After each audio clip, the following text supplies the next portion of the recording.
I'll wait till you sit down. Be around napkins. Okay, so. All right, Victor, I know that was a little over 30 seconds, but we're good to go here. Where's Carmen? Where's Carmen? I don't know. She'll be here, I'm sure.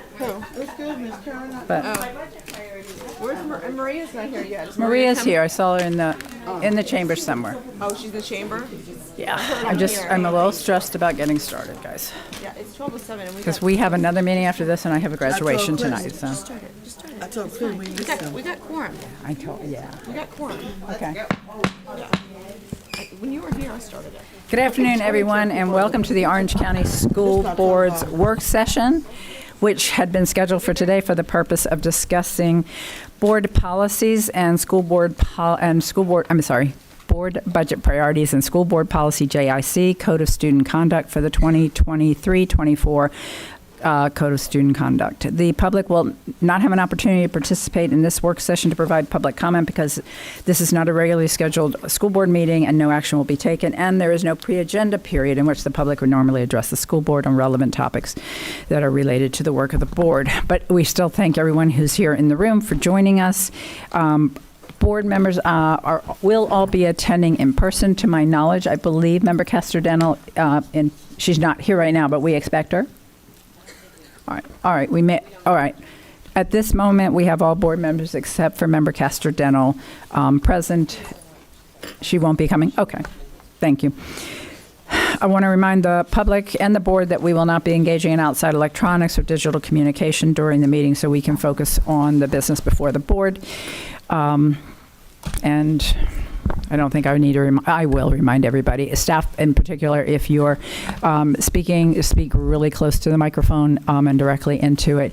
And it's always helpful to identify yourself, your name and your position for the benefit not only of the board, but more importantly for those who may be tuning in to watch. So again, welcome, and let me turn this meeting over to Dr. Vasquez. Thank you, Madam Chair. We have two areas that we are covering today. Oh, I'm sorry. I am so sorry. I apologize. Moment of silence to be followed by the Pledge of Allegiance.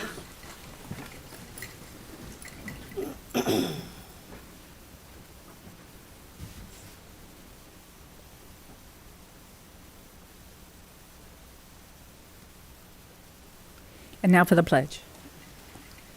I pledge allegiance to the flag of the United States of America and to the republic for which it stands, one nation, under God, indivisible, with liberty and justice for all.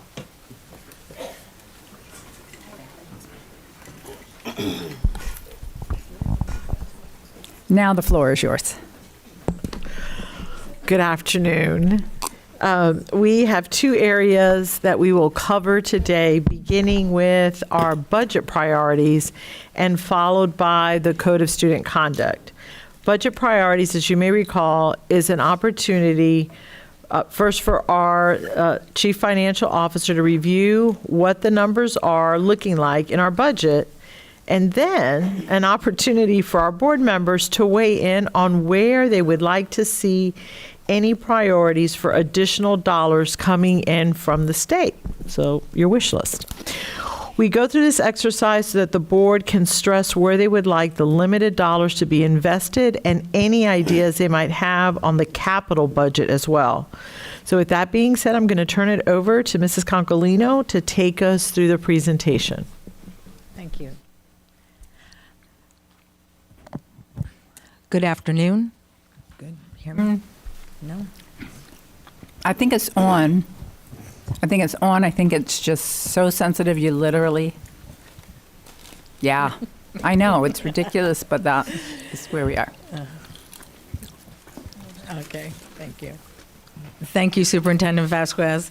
Good afternoon, Chair Jacobs and board members. My name is Doreen Concolino. I am the Interim Chief Financial Officer, and with me today is Judith Padres, our Senior Director of the Office of Management and Budget. I have a brief budgetary presentation for you all today. Here is a snapshot of the fiscal year 2024 budgetary landscape. The projected FTE for fiscal year '24 is 220,465, or an increase of 6,765 FTE over the previous year. This significant increase in FTE is a result of House Bill 1, which eliminated the income requirement for scholarship eligibility and is anticipated to substantially increase the number of scholarship students. With this projected growth in FTE, there is an overall FEFP funding increase of $129.9 million over the fourth calculation of the prior year, including categorical funding. This increase includes traditional and charter as well as scholarships. Based on projections from student enrollment, traditional schools are expected to grow by 1,867 FTE. This growth is expected to cost the district approximately $13 million. The total per student funding is $8,544. The base student allocation, or BSA, increased by $552 over the prior year. However, the increase cannot be accurately measured against the prior year due to the overhaul of the FEFP, including the change in methodology. 4 categorical funds are now included in the BSA, which has inflated the value compared to last year. When calculating a like comparison by modifying the prior year's base student allocation, the increase is actually $162, or 3.5%. Here are significant increases to categorical funding. Safe Schools is increasing by $3.1 million for a total of $18.1 million to OCPS. Starting in fiscal year '24, the supplemental academic instruction allocation and the turnaround school supplemental services allocation are combined into a new categorical called the educational enrichment allocation.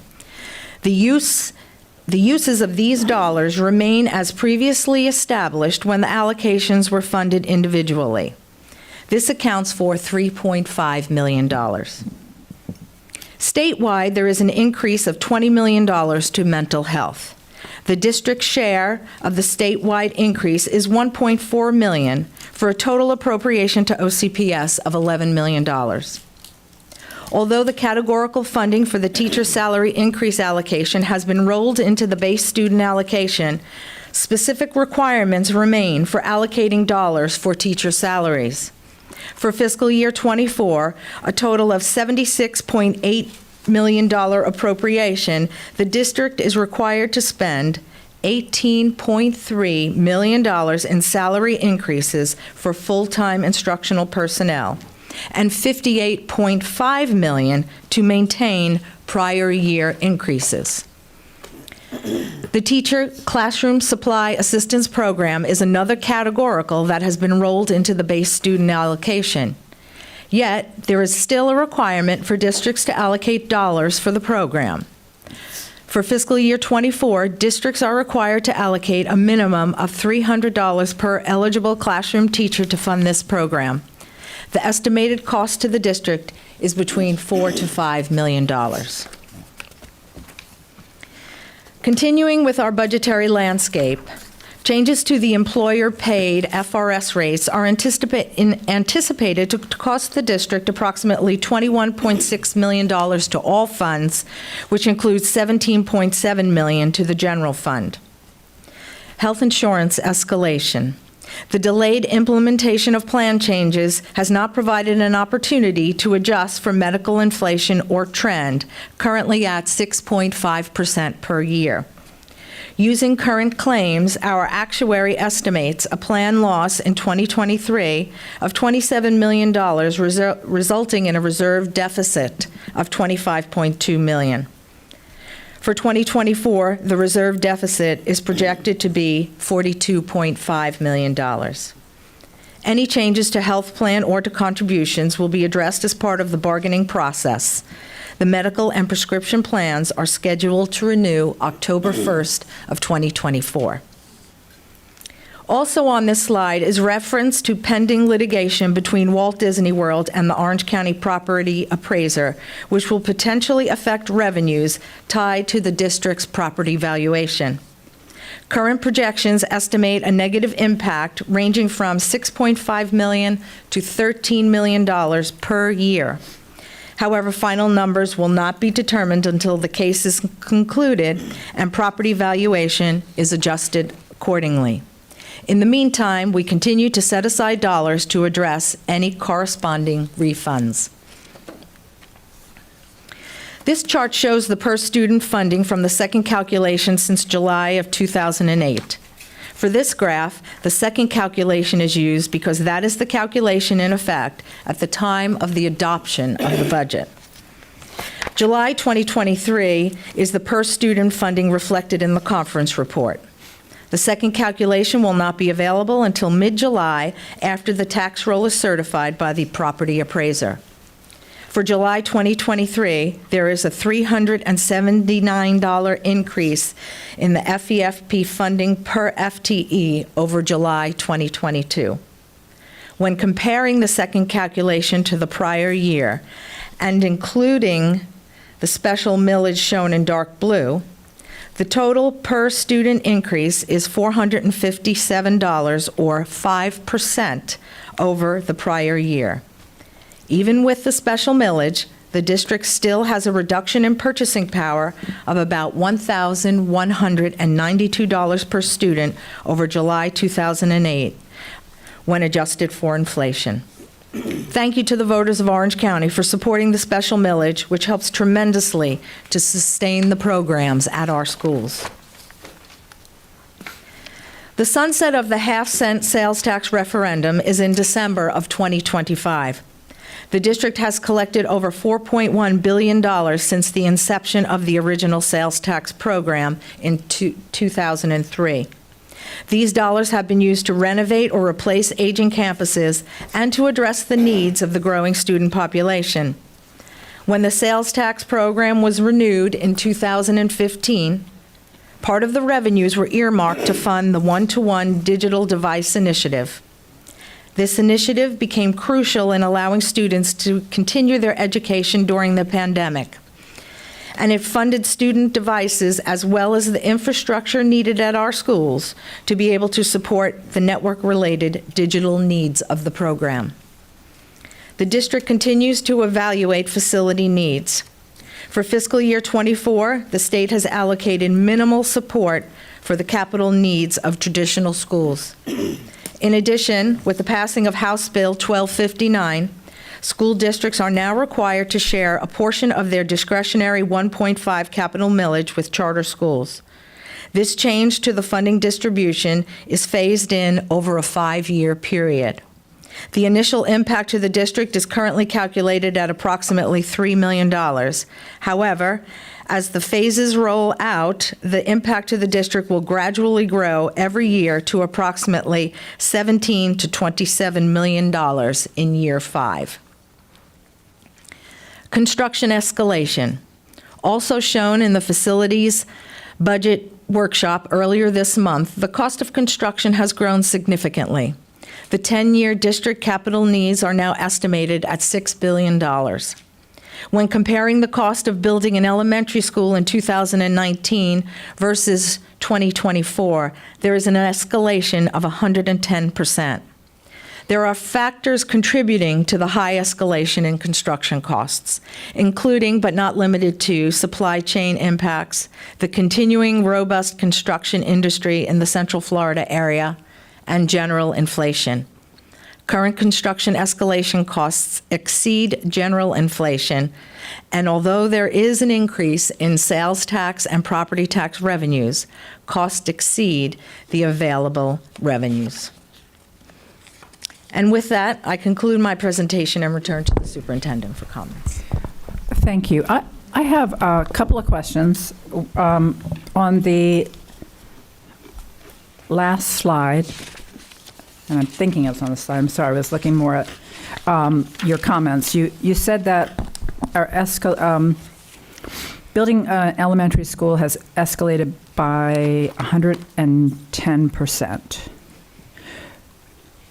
To make sure I understand that, that means it's more than doubled plus 10%, or do you mean it's gone up by 10%? So in 2019, the cost of an elementary school was $18.3 million, and currently $38 million. That's what you said. I was kind of hoping that you misspoke and you meant 10%. One other question for you on, I don't see slide numbers. Are there slide numbers? Yes. Okay, sorry. Oh, I see it. It's down there real tiny. Number 4.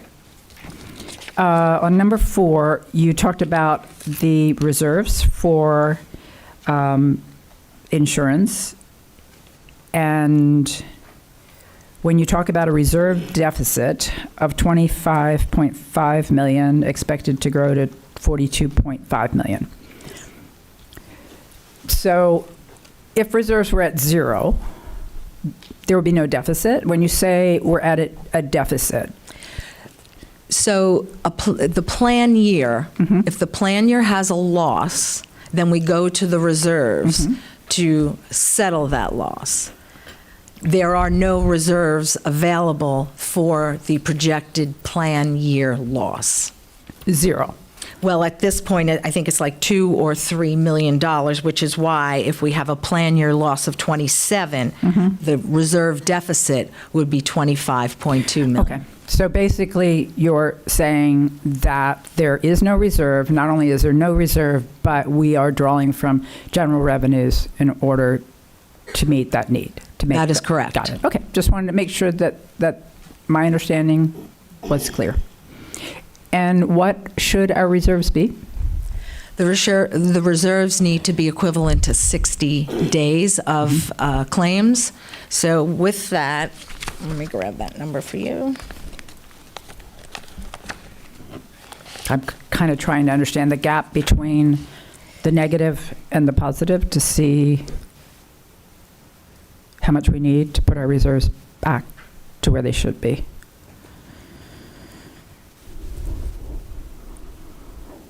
And The required reserves are around $40 million. Okay. That's the required reserves. okay, so we're looking at next year being about $82 million away from where we would need to be to have the required reserves we should have. Correct, but this year, ending 2023, we're going to be required to make a transfer of approximately $25 million.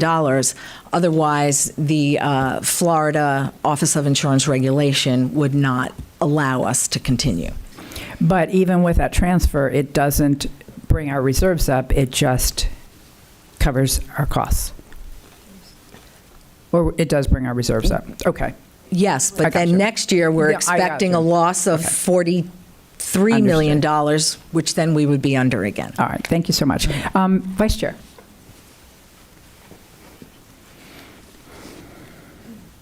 Thank you, Madam Chair. So I have a few questions.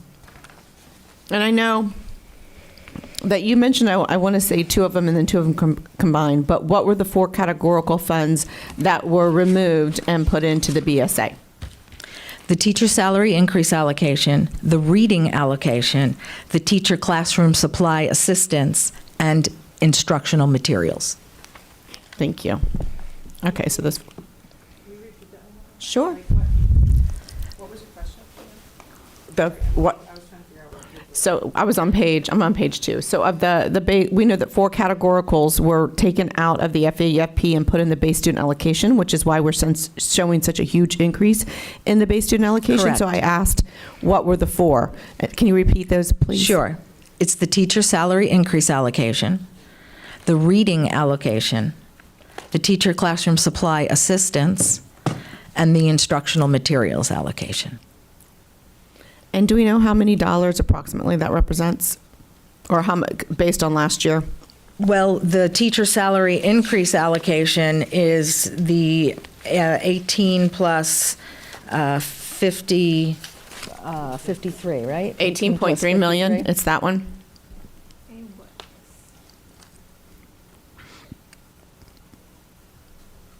That's fine. You can get it to me later. But we have. I was just curious. We're just trying to.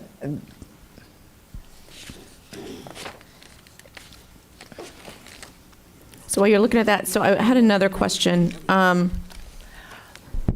me I was taking notes. What part of that's charter? 4? Yeah, I'm on page 4. So when we talk about the pending litigation, and I'm just going to ask this question, then I want to get through a few more questions because I think this is something that Dr. Vasquez can handle at the end. But we're talking about the pending litigation between Walt Disney World and Orange County Property Appraiser. There hasn't been a lot of discussion of that in the public. So at the end of this, if Dr. Vasquez could just kind of explain that in detail and give us a timeline for the viewers. Absolutely, and I'm going to defer my comments to Mr. Scott Randolph. That's why we have him here. Hello, in Mr. case Randolph. there were Okay. questions. So Wonderful. So maybe at the end, we could have him come up and talk to us. Great. Thank you.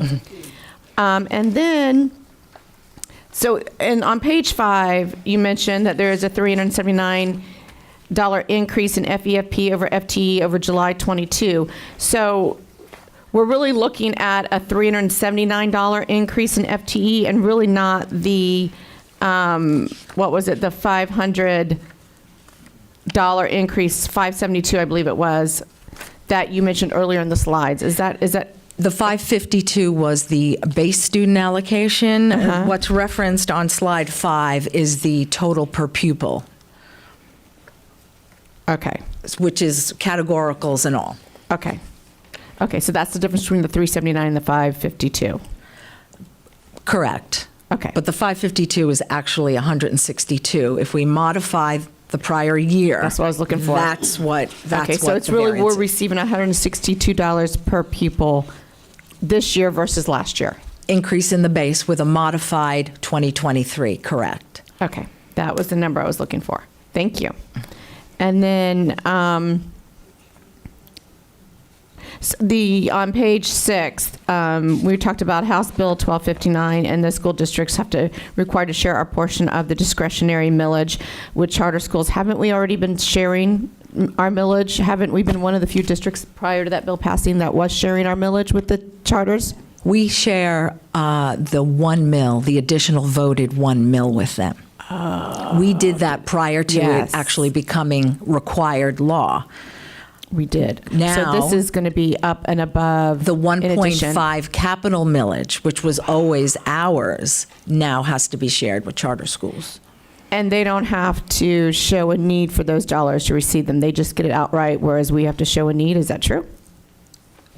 We really get very little capital dollars from the state. So the 1.5 mil is just what we generate based on property valuation. We don't have to necessarily show a need, although Okay. our need is greater than what we get from the 1.5, which is why we have gone out for the the 1 the sales tax surtax. Yeah, and then I'm going to run out of time. So was there any PICO dollars in the overall state budget, and did those PICO dollars go to charter schools? Did we get any of the PICO dollars this year? Yes. We did receive PICO dollars? Well, yes. For charter, not correct, for us. Orange County Public Schools. So charters did receive PICO dollars, which traditional public schools did not receive, and now we're sharing our 1 mil with those charter schools, even though they get a pocket of money that we don't receive. That's correct. All righty. Thank you. My time's up. 1 mil or the 1.5 mil? Well, the 1 mil additional plus the Plus the 1.5 mil now. Yeah, yeah. Okay, Member Gould. My first question, I was trying to find it in the notes, and I can't read fast enough and listen simultaneously this morning. I have not had enough coffee, even though it's past noon. On the voucher component, not students that would choose to leave or families that would choose to leave now, but parents that already have children in private schools, are they getting that money from us? Because we don't get that FTE now. Or is that coming from some other pot from the state? So it will come from the state, but those students, even if they're not currently in our schools, which is why we're projecting such a large increase, because we believe not only, hopefully not our students leaving to go to private school, but private school parents that have not been eligible due to income requirements in the past can now apply for the scholarship. So we're thinking that's where the increase, and the state will fund us based on whatever the per pupil is, and also the exceptionality of the student. So there's a variance there. Okay, that causes a follow-up question in an entirely different direction. So this year, where we saw kids come back to school full-time who may have been our students previously, but also had an influx of brand-new students, how many brand-new students did we net this year that moved into the area? Do we know that? I know that our FTE for the fourth calculation of 2023, we increased some 500 and something in traditional schools. Okay, so net. I'll get you the total number. Dr. You do? Vasquez? Great. I do. So traditional school enrollment, Right. has grown slightly since October 17th based on the enrollment we did May 15th. We're up 99 students. The highest growth occurred April 17th with a total of 359 students that we had shown as new students to the district, but only 99. From total for the year or for that month? No, for the year. Up from October, that's just with enrollment. It's not how many new students came and left. Okay. Total, when you, Because I feel like I get that in a week. yeah, but then there are others that are withdrawing or they're Are moving moving. out. I gotcha. Okay. All right. So that helps me to understand that number a little bit. So that money will trickle through us, and you've planned for that net effect in that number. So on your, it's always interesting when we hear about the big pots of money that are approved in the Florida legislature, and then we come back and we start to analyze the real difference. So the base allocation is an increase of 3.25, and I just looked up year over year inflation in Central Florida is 5.5. So we're still in the hole and behind by 2% to the cost of living. And in our page 5 slide shows this, that our gap has actually gotten a little bigger because of that inflationary rate, and certainly what you talked about. I just want people to understand that we never get ahead in the funding that is invested in our education, even though we are flush with money in this state right now. Also, Board Member Gould, if I, just on this particular slide, we're using 8% inflation December to December. December to December, yeah, right. So if you look at the accumulative, it's really more like a 14% inflationary pre-COVID to now. All you have to do is look at the value of your house, and you see it at 18, 19%. And then gas. Those two things. Eggs. Pick one.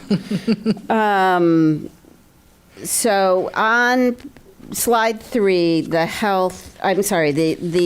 mental health increases. How many FTEs will that work out to, and where can those mental health dollars be spent? What is the restriction around those dollars?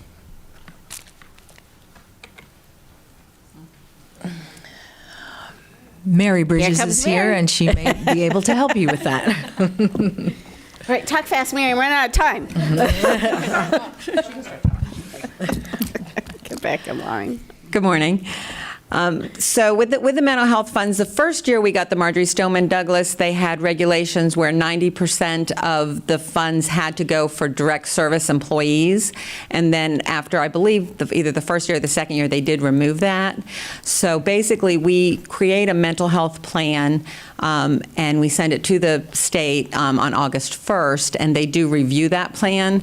But basically, what our guidance is for what can be used mental health dollars for is definitely they want mostly direct services. So the majority of ours last year, I think about 9.1 million were employees. So a lot of the mental health is spent on our licensed mental health counselors, school counselors, social workers, psychologists, and then the small mental health administration, and classified.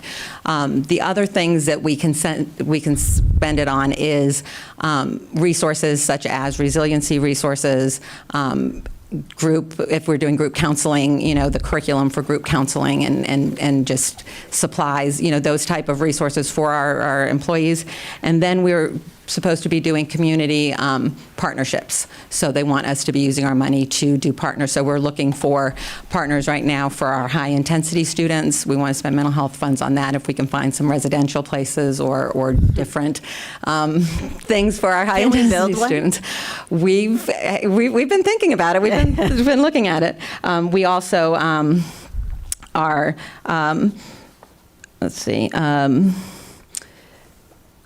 we partner with, right now, we're partnering with Orange County government for their breakthrough project and things like that. We do have a lot that's not mental health from the mental health allocation. We do have other grants that we're spending a lot of resources on. We have the Hazel Mental Health that we're working on out of ESSER. We have additional social workers and mental health counselors out of ESSER. We've got the resiliency grant that we just received from the foundation that will be all of our new resiliency standards, trainings and all of that. Okay, thank you. Thank you. Thank you, Member Gould. Member Byrd, you're recognized. Thank you. I think my first question was already answered with the scholarship money when you mentioned the $129 million increase.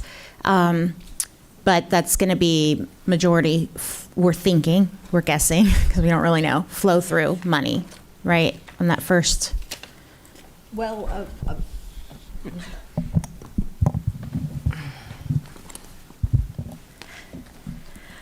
there's about 70 plus million dollars coming to traditional schools, charter schools about 10 million, and then the balance of that is for scholarship.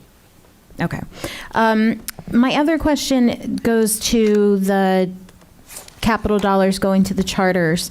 And I'm pretty sure I already know this answer, but I'm going to ask it for you to share.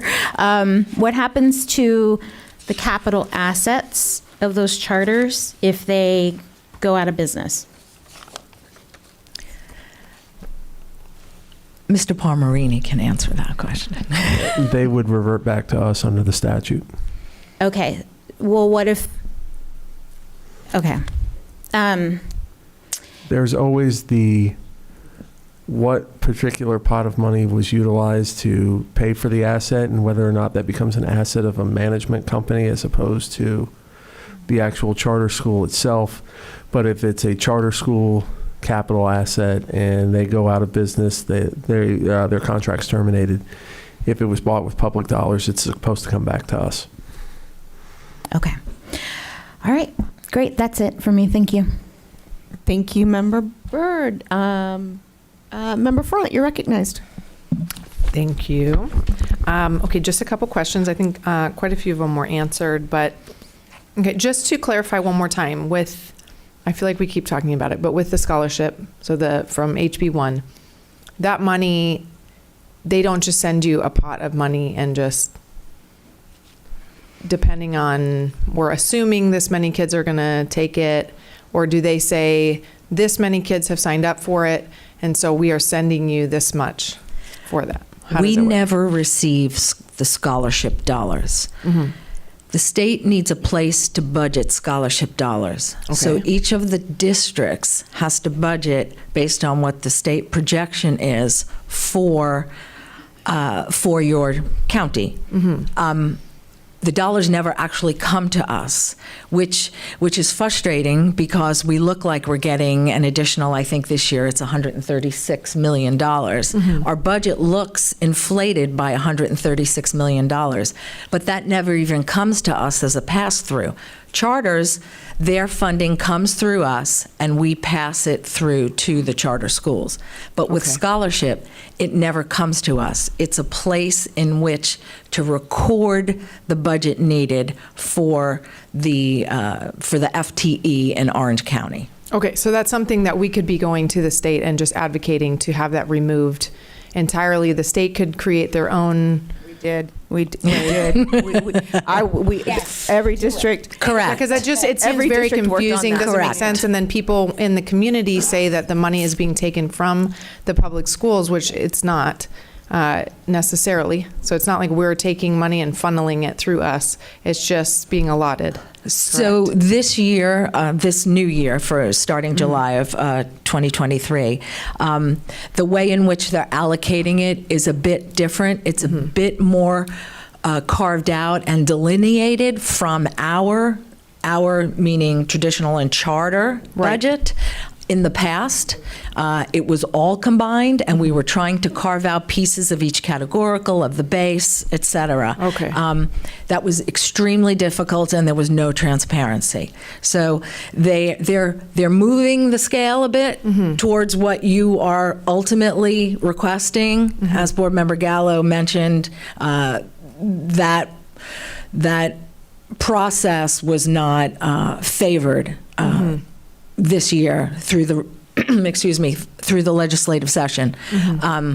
But the way in which we're funded is, again, somewhat delineated, different than in prior years. So it will help us from a budget perspective, Right. because those are their dollars, and these are our dollars. Perfect. Yeah, I think we definitely need to advocate to have it just not even show up in our budget, because if those are students that aren't going to our schools, it shouldn't be in our budget, and then it causes confusion amongst the community. Okay, that makes sense. And if I might add one more point, so we're projecting somewhere around 15,000 scholarship students this year.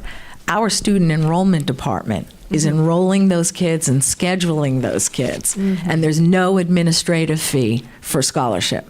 So we're creating almost another department. I don't know how many staff they've added to handle this, yet we don't get anything to offset what our cost is to manage it.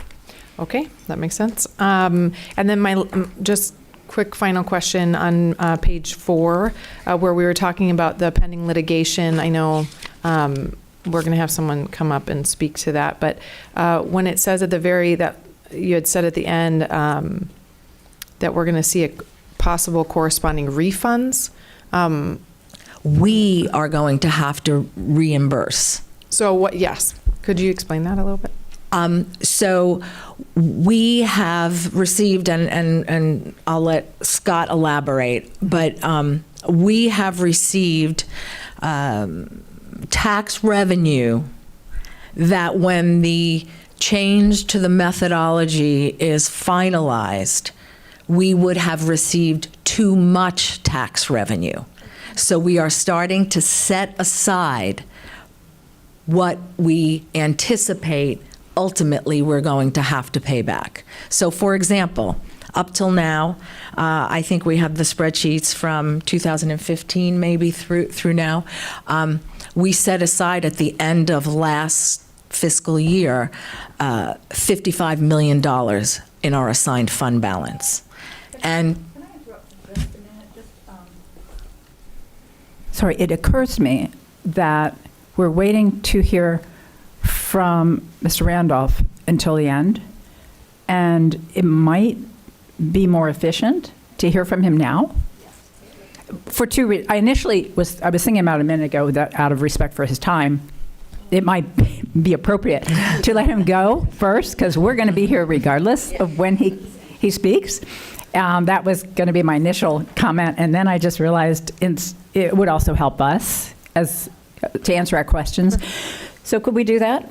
Board is okay with that? Well, let's change that around. Mr. Randolph, thank you so much for being here. The Honorable Scott Randolph, Tax Collector for Orange County. Thank you. Thank you, Madam Chair. You're welcome. And thank you, school board members. Thank you. nobody ever invites the tax collector when there's good news. So I'll start with that. And yes, let me back up in case I know some have been briefed somewhat on this litigation and some other litigation out there as well that I want to highlight to the board that may not have gotten the attention, but I think is important to think about too in reserves and future budget years as well. But let's start with obviously the litigation with the Orange County's largest taxpayer, which is the Walt Disney World Corporation. As many of you have been briefed, the property appraiser has been in litigation with them since 2015. So as you can imagine, that's a accumulation of 7 tax years. Now we're in the 8th, actually, right? We're already in the 2023, but through 2022, maybe that was 8. I better do my math. I was not a product of Orange County Public Schools. 17, 18, 19, 21. 8 years, actually. 2022 would be 8 years on that, and we're already going into the 9th. So in 2015, the then current property appraiser, Singh, changed the methodology, not only on Walt Disney World, but on other hotels as well. So that's some of the other litigation that's sitting out there, or we also have litigation pending on some of the larger hotels in Orange County as well. But Walt Disney being the biggest one, obviously. That methodology got challenged by Walt Disney World, went up to the appeals court. The appeals court really... All the appeals court unfortunately said was, we disagree with their property appraiser, and they remanded it back down to the circuit court with no real guidance on how to do it from there. Just that we found that methodology was incorrect, go back and do it again. That was about 2 years ago now, since it's been remanded. Not to speak for the litigants in that case, but I will say that case has not moved fast. I think both sides are sort of in a position, right, that obviously the property appraiser is going to can't defend the original methodology, so has decided it's the revised methodology and is going forward with that. I think Disney's position, obviously, again, is they don't like the methodology that the property appraiser is proposing this time either. I think their position would be that it's an intrusive methodology and an incorrect methodology on that. So unfortunately, I think the litigation stance from both parties is one that it would be very difficult, I think, to find a settlement, I would say, in this case.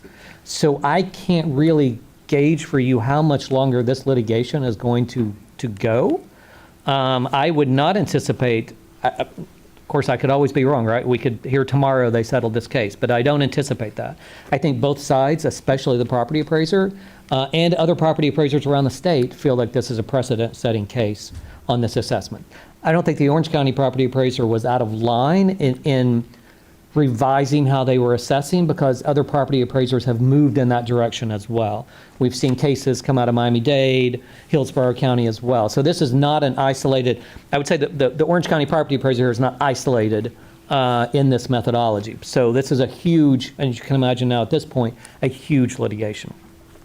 But because it's dragged on for 8 years, and let me back up a little bit, just sort of educate. How did those numbers get so large? Well, first of all, obviously 8 years of litigation is what you're looking at. Disney, in Disney's original filings, stated that they believed that the assessment was 38% above where it should have been. So that's why I think a middle ground, when I say that if this case doesn't settle, right, either the court's going to go with the property appraiser or it's going to go with Disney.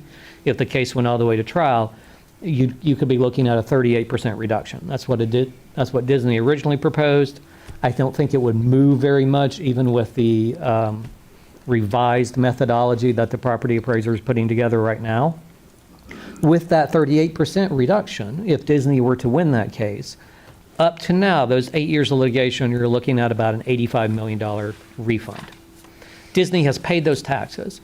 The school board is in a unique position because years ago, when the constitutional amendment passed that put the 10% cap on non-homestead property, i.e. commercial property, hotels, Disney, it of course exempted out school taxes.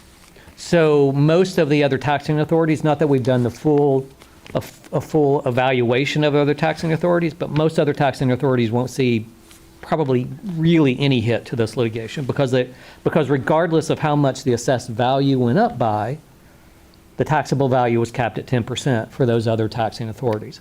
So they don't see that huge refund potential. But because school taxes don't have that cap, Disney paid all that in, right? So Disney's paid all that in every year. And so if Disney were to win that litigation, then all that's sitting out there to be refunded back down. And so that's why that number gets so big just for the school board as compared to everybody else.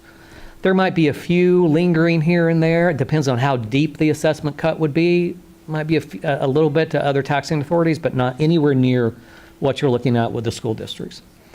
So that's Disney. Again, setting out there, I think worst case, I don't see that the courts would ever go further than Disney. So you're probably worst case right now is $85 million. Talking with a property appraiser, obviously they think that their case is strong and they're going to continue to litigate this case. Again, I don't see either of the parties really moving into any settlement position that I've seen. In fact, both parties keep filing briefs on discovery. That's where this case is at. After 8 years, they're literally having discovery disputes. So they're not even into a briefing, trial, dates, or anything like that. Without settlement, this case could easily go on for another 2 or 3 years beyond that. So on an annual basis, you're probably looking going forward at probably a 8 to 10 potential hit, and probably what you would want to put in your reserve to continue to cover that litigation would be an 8 to 10 million, I would suggest. Not that I'm your budget expert by any means on that. And if Disney were to ever win that case, an 8 to 10 million reduction going forward. That's Disney. Attached with Disney, obviously, is some of the other bigger hotels like I mentioned. Another spreadsheet we've put together covers not only those bigger hotels, but also I think the other litigation that's sitting out there is the timeshare litigation with Marriott. Now, Disney does have some timeshare, but Marriott's the big timeshare owner here in Orange County. The property appraiser just went to trial with Marriott. They concluded a 2-week trial in the middle of April. Marriott lost 2 cases in Osceola last year. So I think the property appraiser feels good about their litigation stance on the timeshare issue. If they were to lose that case, however, and you never know what a different judge will do, if they were to lose that case, you could be looking at another $50 to $60 million refund. I am hoping to get that decision before you go into next year's budget so that you know where we stand on that. I do not anticipate that the property appraiser would ever take that circuit court case and not appeal it if they lost it, right? I don't think that's going to happen. I would expect potentially both parties to continue to appeal that as well. So we have the timeshare cases out there as well. In addition to those timeshare cases, you have the timeshare legislation that keeps coming up, and that's coming from this litigation that the timeshare industry keeps losing. It's really literally the same issue. The timeshares want a different valuation based upon purely the sales of timeshares. And the property appraisers, I think, have successfully litigated it in Osceola, have successfully litigated it in other cases, said that there's too much fraud in that industry. There's too much fire sale. It's not really arm's length sales that happen in the timeshare industry. And you can't just simply take those sales. You have to see how much they were sold for to assess that value. They've successfully defended that. Other property appraisers have successfully defended that position.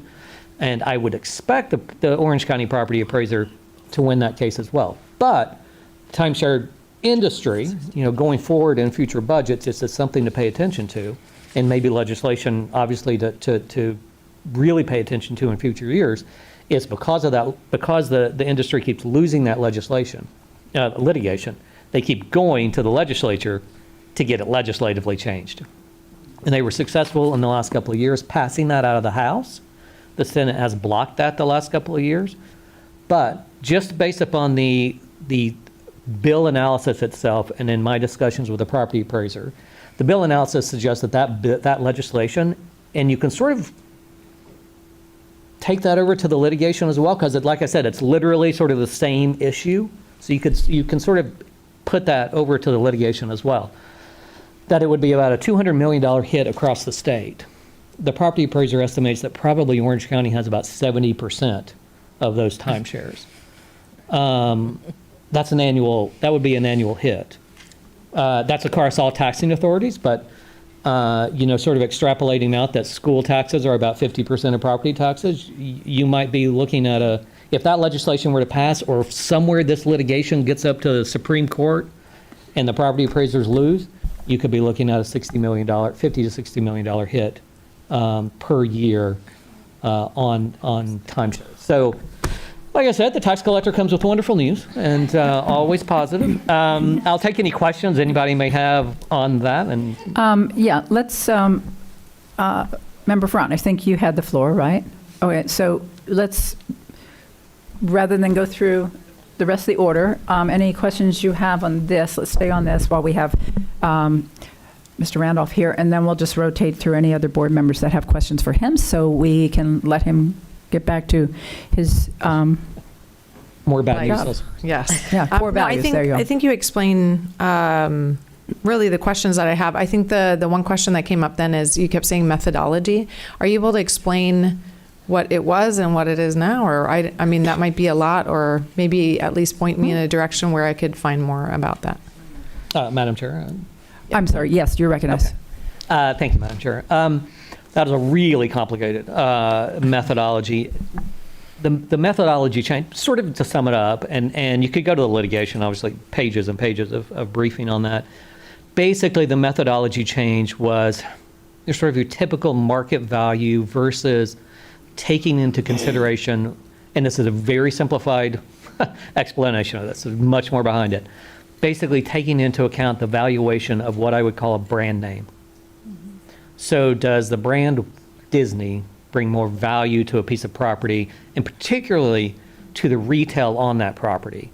So like the leases and the retail sales and those type of things, is that something that should be valued when you're looking at commercial property? Commercial property valuation is so much more complicated than obviously like homestead or residential, where you're literally just looking at sales in the neighborhood, right? That's sort of how you do that valuation. Commercial brings so much more, and especially when you get into retail.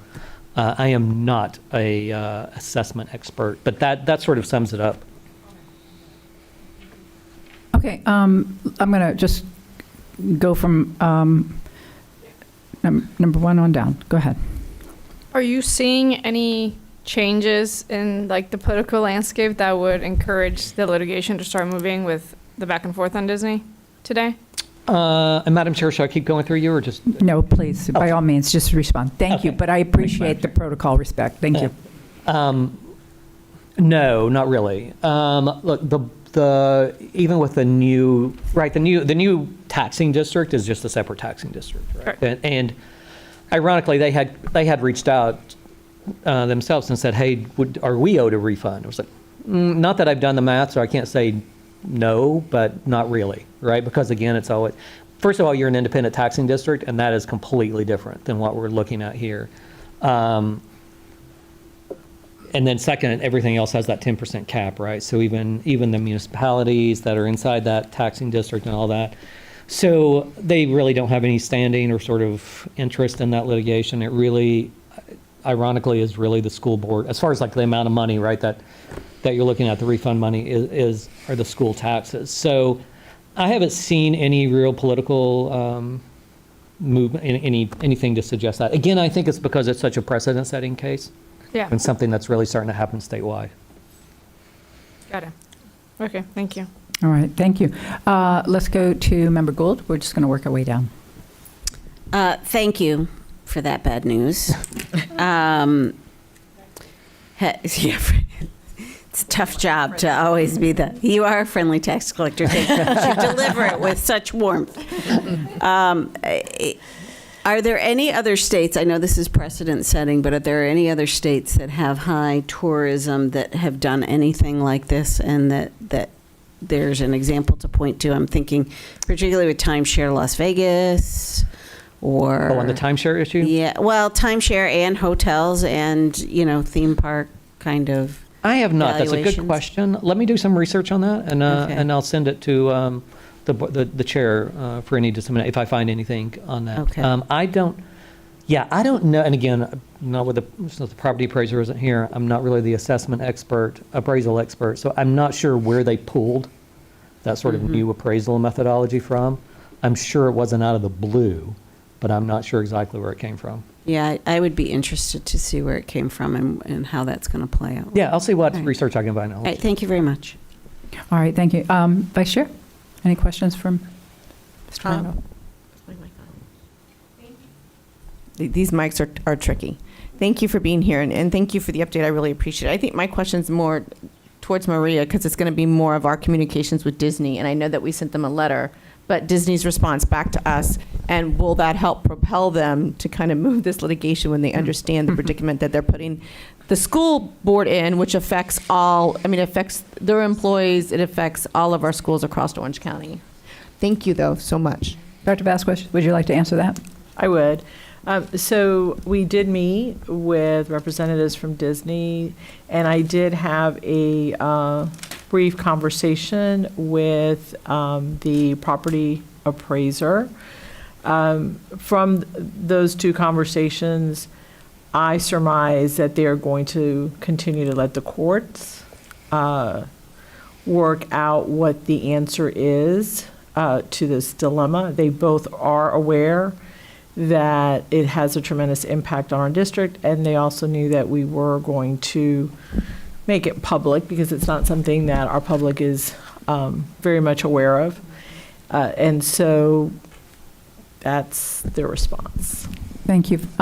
There's, for board members that aren't familiar, there's more than just what we're holding back in the event that we end up owing back payments, but there's also an absolute cost to not getting a resolution, because in the year that we would get a resolution, the state would supplement some of that impact.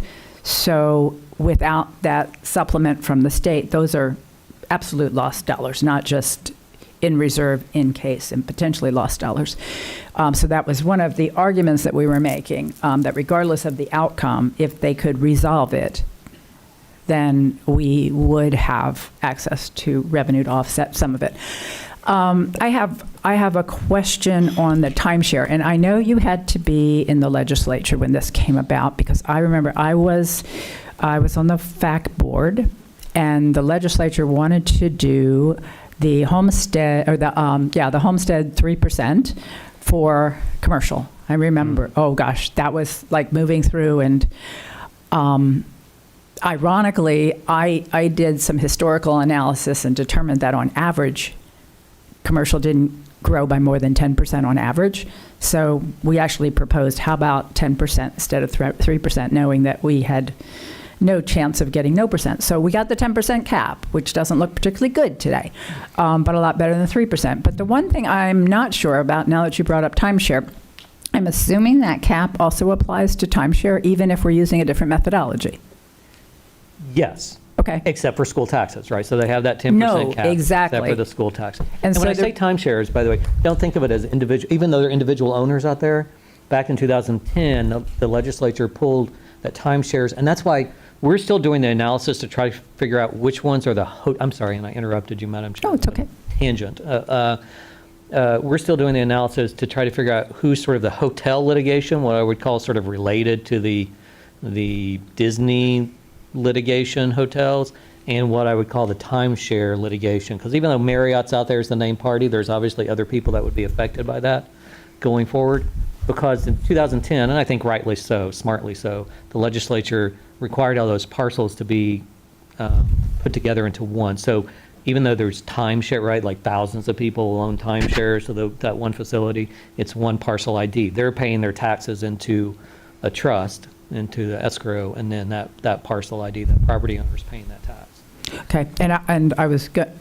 I have a time limit, and when you eat into if you go too far into my time limit, I will stop you, so I can get one more question in there.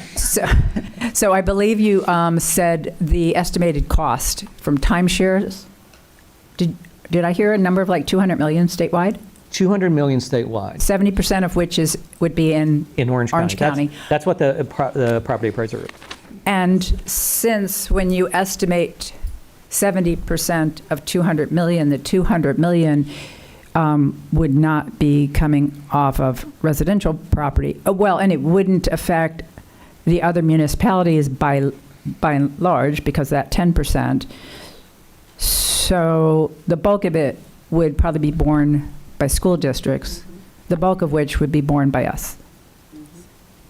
Probably, although I think the reduction would be so large. I think the property appraiser and their discussions and not sort of back of the napkin math, that some of those reductions assessed value, right?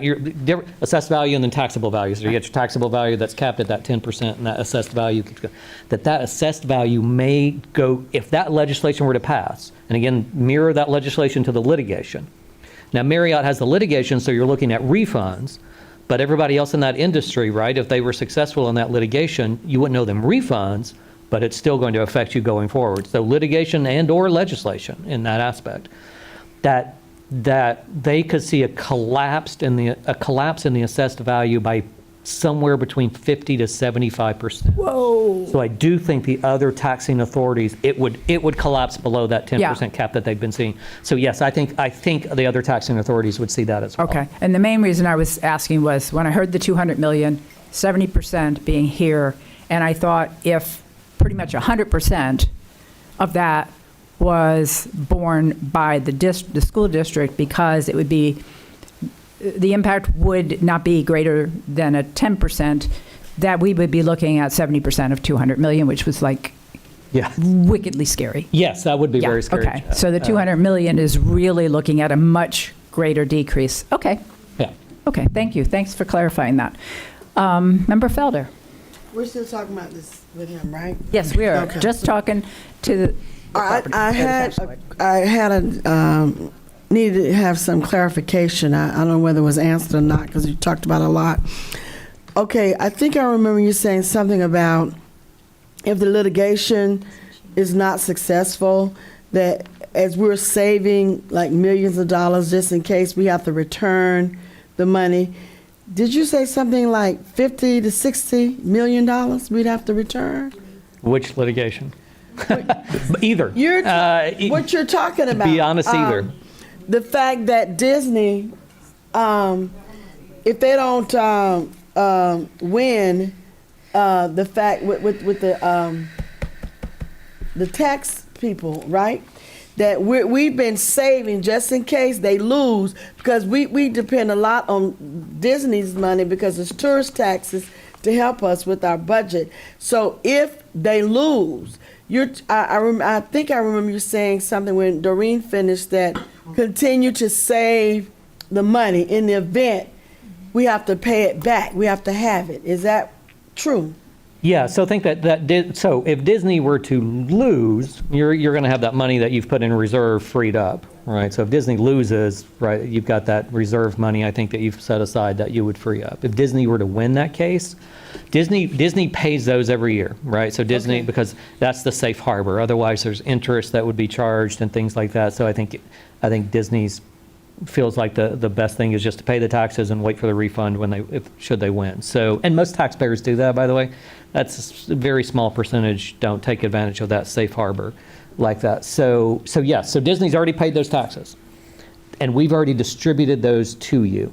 Now, usually as an office, I will say that we hold back a little bit from taxing authorities on litigation that's out there, because there's always lots of litigation, right? I mean, there's probably several thousand a year from every taxing year, but none of them are this big, right?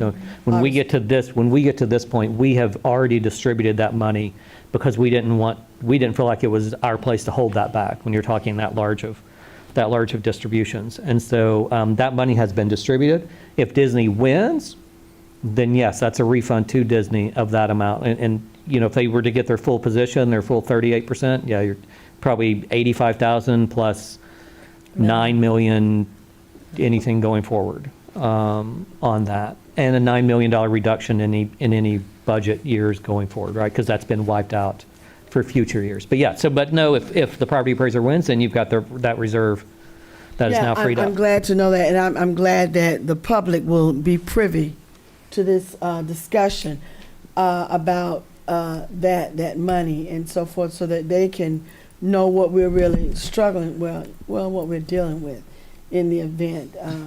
So I have other questions for something else. I just want to get clarification on that since we brought you in, and thank you for coming and talking to us and explaining to us. Thank you. Thank you, Member Felder.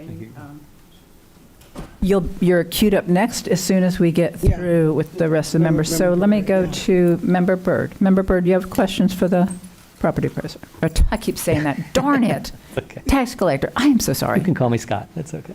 I wouldn't dare. No, thank you, Chair. I think my questions are clear, but this is why you don't get invited, though. No, thank you. We do really appreciate you taking the time to come here to help all of us understand it better and then to share this with the public because it is so important. So thank you for coming. No, and I appreciate that, and I apologize. I feel like really I sort of failed in not coming earlier. And something that we should, I think we plan on doing future years is trying to come to you as far as any big litigation that's sitting out there. I think it's always important because you don't want to get stuck on a recurring expenditure and then suddenly see a huge case come through that really affects your tax base. So I actually sort of feel bad that we have not been in front of you all in previous years, and that was really just last year that we sort of came in front of you. Mostly, I think in the past we had hoped that Disney litigation would be resolved once it hit that appeals court level, and instead it's almost back at day one. It's like they've just filed. It's been there for 2 years, and it's like they haven't even started, to be honest.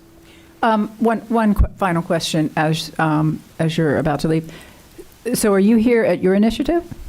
Yes. Oh, Well, Mr. Howard invited me, but we've had discussions, and I was like, you know what, I feel like I should keep you all more informed on litigation that's going forward. So Thank you, Mr. Howard.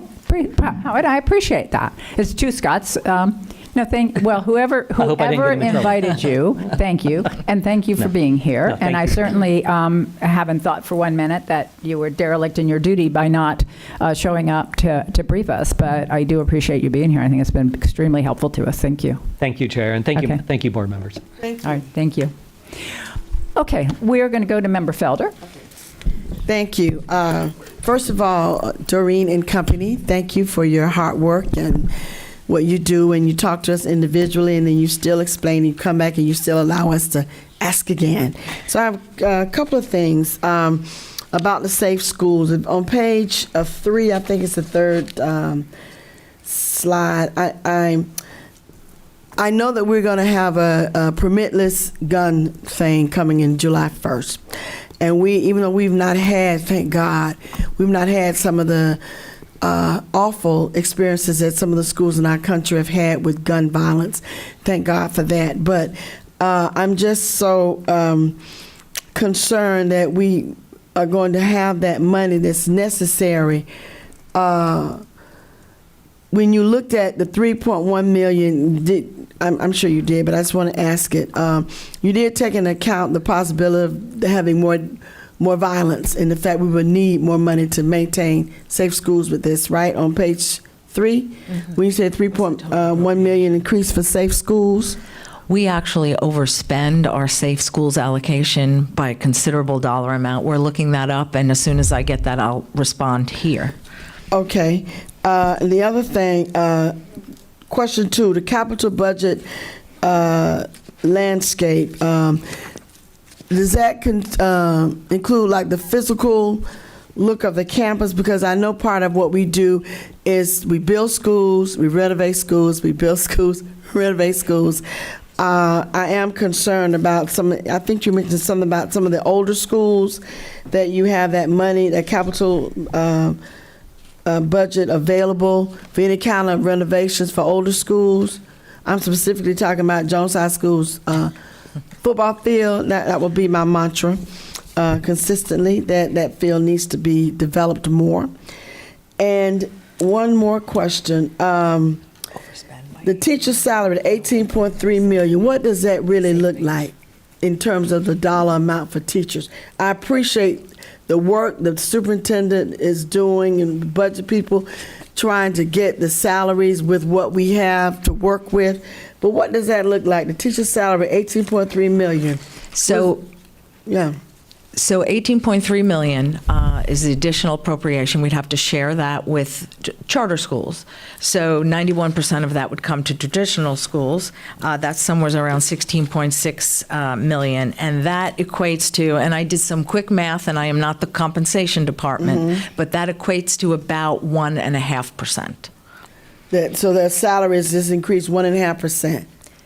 The dollars that were provided to us within the base student allocation, the requirement is that we spend, I'll say we in terms of traditional right now, we spend about $16.5 million on teacher salary increase. The rest of the funding, up to the 70 whatever million it was, is to maintain the raises we have been giving over the last number of years with those specific, at the time, categorical dollars. Okay, and so an addendum to that, we have the lottery, and suppose that's supposed to be a big contribution to education. I've been in conversation with some people from that area because I don't see it yet in salary, and I was promised they're going to help me understand where it is. So we have to deal, and if we lose children, FTE count, if kids leave, and then our monies for the schools will decrease. Well, that is going to affect teacher salary or just to affect the budget for the schools? It would affect allocations, right? So Allocations, okay. if the students leave, then we would not need as Teachers. much staff, correct. Okay, so we're between a rock and a hard place. Okay, thank you so much. And if I may, I'll just tell you that we overspend the Safe Schools allocation by $12.3 million. Okay, so we're good in that area. We're good. We're spending what we need to spend. Okay, thank you so much. Member Salamanca. Okay, hold on, going through my list. We did the Disney one. Okay, on the estimates of how much we will get to charter schools, do we have a range based on what it looks like we'll be giving to them? Are you talking about the 1.5 capital mill? Yeah. We do have that.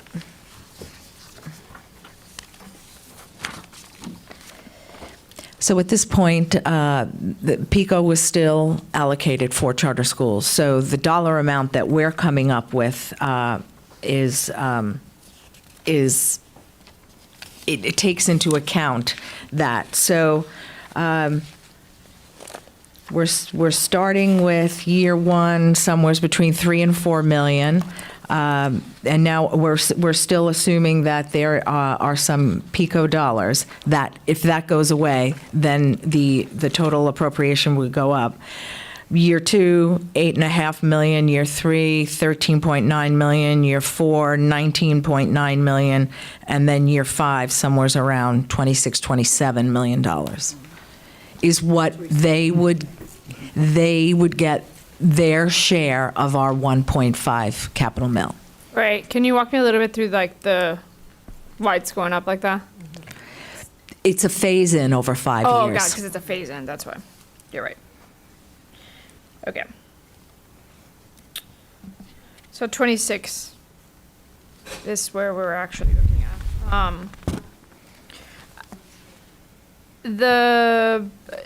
I guess on the mental health amount as well, that was my next question, I know we have the categorically 1.4 increase, but I also know that we are losing some money on mental health period from different funds. Like I think ESSER mental health dollars are also decreasing over the next couple of years. I'm just wondering like net where we stand on mental health dollars. I would have to get back to you. I'll get with the ESSER. You're not talking just general fund. You're talking all of our dollars. Overall mental health dollars over the next couple of years, because I know we've had some influx of money. We also have some outflux that's going to be happening that impacts these same mental health employees. And so I get the 1.4, but I don't think I have a good sense of like net how much we're going to have for mental health employees. Okay, I'll get back to you on that. Thank you. Great question, Member Salamanca. Yeah, because those ESSER funds going away, will definitely have a future Right. impact I'm on us. concerned that there's more outflow than the inflow of the bylaw. I yeah, guess is I- the risk. Yeah, I suspect you're sadly right. A couple of questions on, and this is more deals with future budgets, but it seems really important to me that we have a sustainable budget. So we're going to have impacts from House Bill 733 by 2026, and that's the bill that requires us to start middle and high school. I think it's by 8:30, if I'm remembering right. And the last I understood, we were only funded by about 50% for transportation now. Correct. So recognizing that we're already pulling from our general fund to pay for our current level of transportation, knowing from the analysis that the board has done in the past, and I do want to say at the outset for anybody who may be tuning in, I can't speak for the new board members, but I suspect they would be on the same page. The rest of the board unanimously supported and agreed with the idea that high school should start later. The challenge wasn't what we thought should happen, it was what we thought could happen. And the only way financially we could make that happen without cutting teacher pay, employee pay, would be to come up with a schedule that the public did not support. And we did that back in, I forget the year, but one of my kids was still in school. And it went over so poorly that the public voted out the next election cycle, two members up for re-election who voted for it. And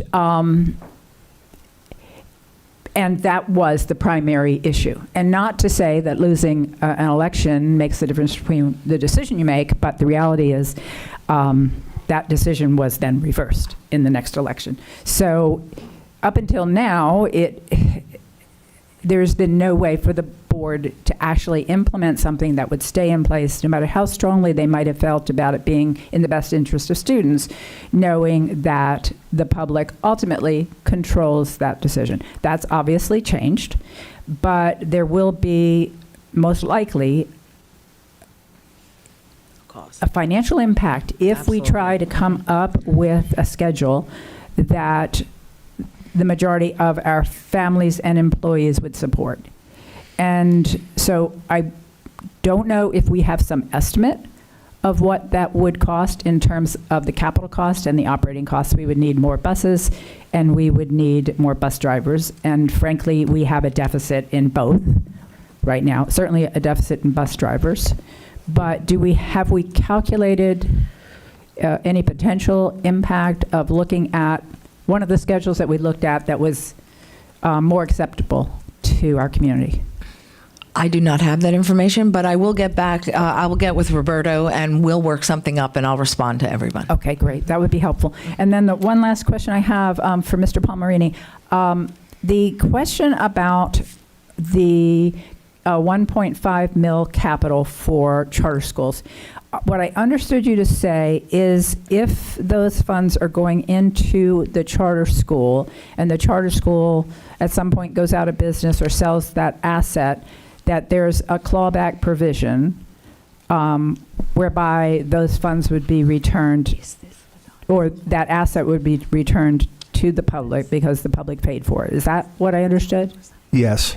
Okay. The one thing, when you mentioned, you differentiated between if it's the charter school asset or the asset belonging not to the charter school. What's the entity? Management company. The management company. So can the management company use those capital dollars? Is there a way those capital dollars end up enhancing facilities that are owned by the management company? So, yeah, you're going to have, a lot of times they will enter into contracts with the management company for management fees, and then they will enter into separate contracts with they'll have a development arm. And they'll enter into contracts with the development arm where the development arm will build the facility, and then we would rent, the charter school would utilize those payments for rentals. And if it's the property of the development arm that the charter school just leases, we would not be able to claw that building back because it's owned by a private entity, not by the public entity. One quick follow-up. The leasing costs, those would be counted as capital or operating? It should probably be operating, but I haven't looked close enough at these people, or these charter schools' financial arrangements to give you a definitive answer on that. I can take a look at an example that we have and get back with you. I would be really interested in knowing that, because that forget about that. My role as school board, as a tax-paying citizen, I will be very disappointed if we are using taxes to benefit a private company. Ms. Padres, did you have an answer? And then I'll go to the next speaker. Looked like you did. We will look at the allowable uses, and then we'll get back to you. And then All right, thank you. Set the language. Thank you. Let's go to Vice Chair. You're up. Thank you, Madam Chair. Okay, just a couple of questions. Really just one. And I do want to reiterate what we said before about the issue with the budget. And when we were up in Tallahassee, what we were asking the state legislature to do was really put it below the line or make it its own line item like they do for Florida Virtual. So if anyone has connections that can help us out there, that's all. We just need it below the line, or we need it to be its own separate line item like they do for Florida Virtual Schools, and that way we wouldn't have to provide the placeholder. And then to Member Farrant's point, then people wouldn't think that we're passing out dollars for private schools when we're really not. Yeah. So the projected FTE on page 2 is 220,465 students. I think currently we're at, what, 215? Is that correct? 27? Enrollment and FTE are not the same. This is FTE. Okay, you're right. So the projected FTE is based off projected enrollment, is it not? There's a relationship. There's a relationship.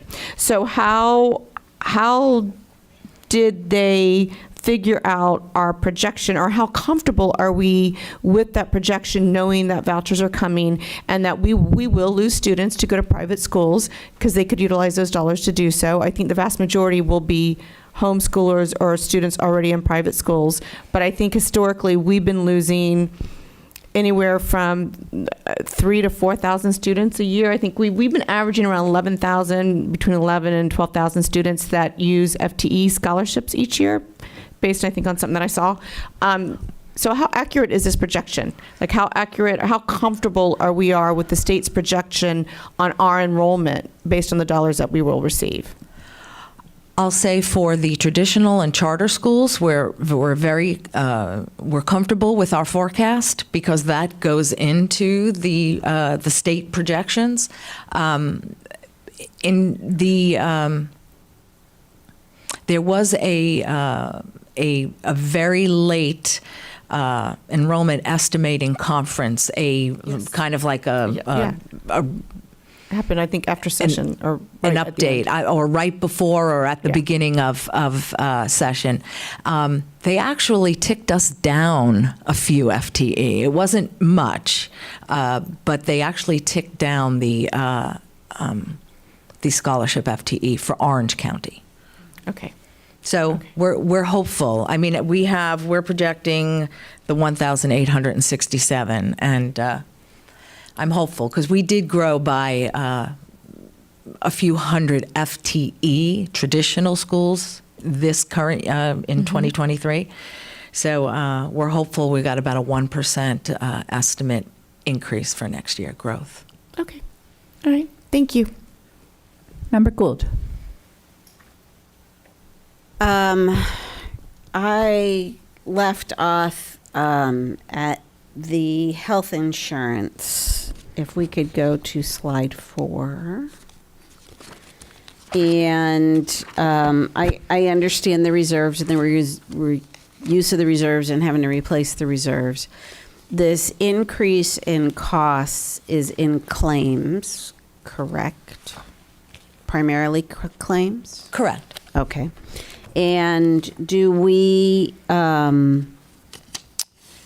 know if, I know you know this, what are those claims mostly related to? And did the pandemic have any impact on the increases in those claims? There was, and I'm going to ask Beth to join us also. There was an increase in total expenses, plan expenses, in 1920 and in 2021. We started then to decline in terms of the total expenses. So there was the bubble of COVID for sure, but that is coming down. In terms of the most The severity of those claims, yeah. And you also asked in terms of what are the top claims. The top claims, what are we paying for mostly? So our top claims for all plans are neoplasms, cancers, and that includes the treatment, the screening, the pre-screenings, as well as the treatment, the prescription drugs that go along with those. So on that one, are we seeing people who are not getting early screenings and so they're in a higher stage of cancer by the time they are coming forth and needing services? So we do have a high, for breast cancer, and we do have a high adherency rate for the pre-screenings. What we don't is the colon cancer. We're getting ready to do a campaign with Cigna to push out screenings for colon cancer. But I would say that's probably our number one Diagnosis? Well, no, not the number one diagnosis, but the number one that we have the most ability to. Yeah, because there's not a lot of compliance on that piece of it. Okay. Yeah, but our overall spend of about $260 million, about 18.3% of that is related to cancer, again, treatment, as well as the screening piece of it as well. So from working in healthcare, we saw a lot of people delay that, especially during COVID, and didn't get normal screenings, didn't even if they suspected, waited because they were afraid to go into the hospitals. So the lag of that and increased claims kind of makes sense. Are there any studies or projections that show that that may actually come back down as people are going back to the doctor and doing their screenings more regularly? So if we look at our claim history since 2015-16, neoplasms has been number one since 15-16. But stage 1 is a lot cheaper than stage 4, right? So you have the breakdown of did that shift? Did we have people with further into their cancer than they might have been pre-COVID? We don't have that information. If you could look at that, I would love to see that analysis to see if we caught it earlier and it was less expensive. It's always the highest, that heart, diabetes, Right. Those are the top dogs, and asthma. Yeah. But And I also think with cancer, during COVID, they were not seen for routine care. They were, Right. I mean, Right. even the doctors, they were doing for right. actual diagnoses. Right. So right. it was So- working on both sides. The employees weren't going in and the doctors weren't seeing you unless Right. you had a medical. And that's what everybody is seeing. I only have 25 seconds left, so I'm not sure I'm going to get through any more questions. I'll wait until my next round. Thanks. Okay, Member Byrd. Thank you. I know at some point during the session, there was talk about an increase, or during one of our legislative committee meetings, we talked about there being an increase in the categorical for transportation. Did they end up landing on any increase for transportation funding? I'd have to look at I have what the new appropriation is. I don't have the comparison. Let me get back to you on that. Okay, thank you. That's it for me. Okay. Member Salamanca? Okay.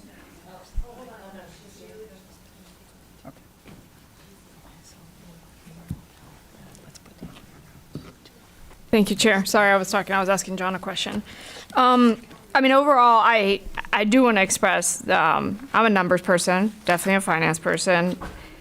This FRS rate gap and deficit is very concerning, given how much we've talked today about all other areas of where we potentially could be hurt in the budget.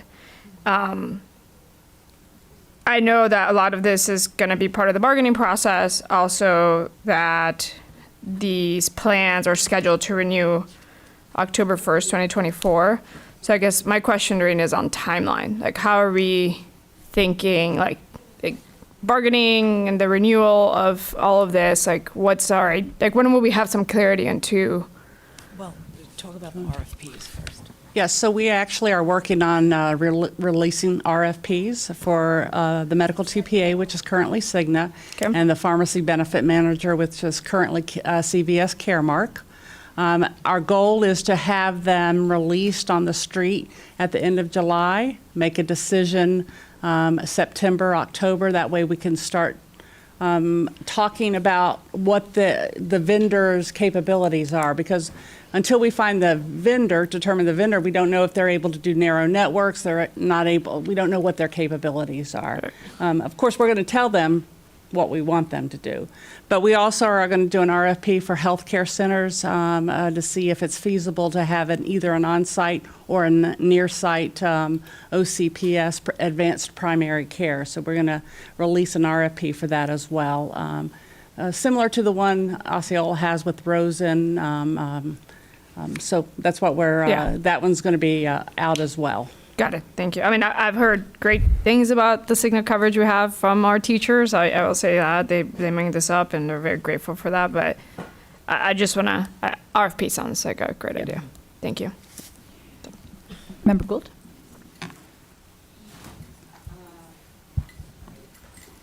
Okay, so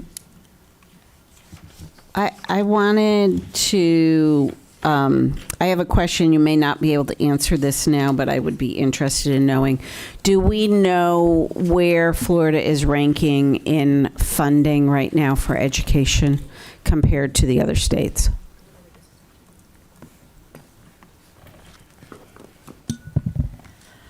I'll get back to you with the specifics.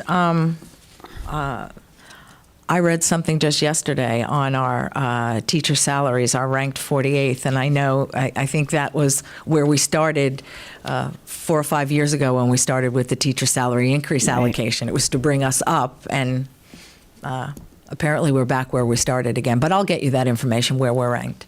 It's gone down. It's gone down or up? I saw Cliff from the teachers union. So down, it went down or up? And 49. Oh, okay. 48 and 49 is what we've heard. Okay, so again, that investment in education and trying to retain and recruit teachers, we need more power behind that, and I don't know how we get that message across better. On the charter schools, this is not really a question. This is more an insight from my years involved with not only education, but as a mother who looked at the charter school option when my boys were younger. And I was actually, many don't know this, I was on one of the first charter school boards that were here in the Central Florida area a long time ago when I worked at Orlando Health. And the idea of that was to be able to bring public, private, and grassroots partnerships to the schools and infuse new investment into those schools so that they could do things differently than the prescribed ways that the traditional schools were able to do it. And more, we're now structuring funding to make it like traditional schools, whether you're talking about charter schools or even private schools. So I'm struggling with how we truly get innovation and get that competitive disruptor out there when they are not required to be disruptive and required to find new things. I mean, that's what entrepreneurship is about, is really finding new ways to do things, and I'm concerned about that. I'm concerned about that even because it's good to have healthy competition, right? I want very robust choice schools out there because not everything fits a child the same way or a family the same way. But we are, I think, making everything vanilla again, and because you got to follow the funding. And the less engagement that those innovation schools are supposed to get from industry and community, the less they'll be innovative. So I think that right now the state's doing a disservice by the way that they're structuring the funding. So I just wanted to put that out there as an opinion. And that was it. Thank you very much. Member Gould, not to be disagreeable, but the only caveat I would have to the idea of competition being healthy is I only believe that fair competition is healthy. And I think that this continues to be unfair. Moving on, I think one thing that would be helpful to the district from a communication standpoint, there are several pieces of legislation that will cost the district more.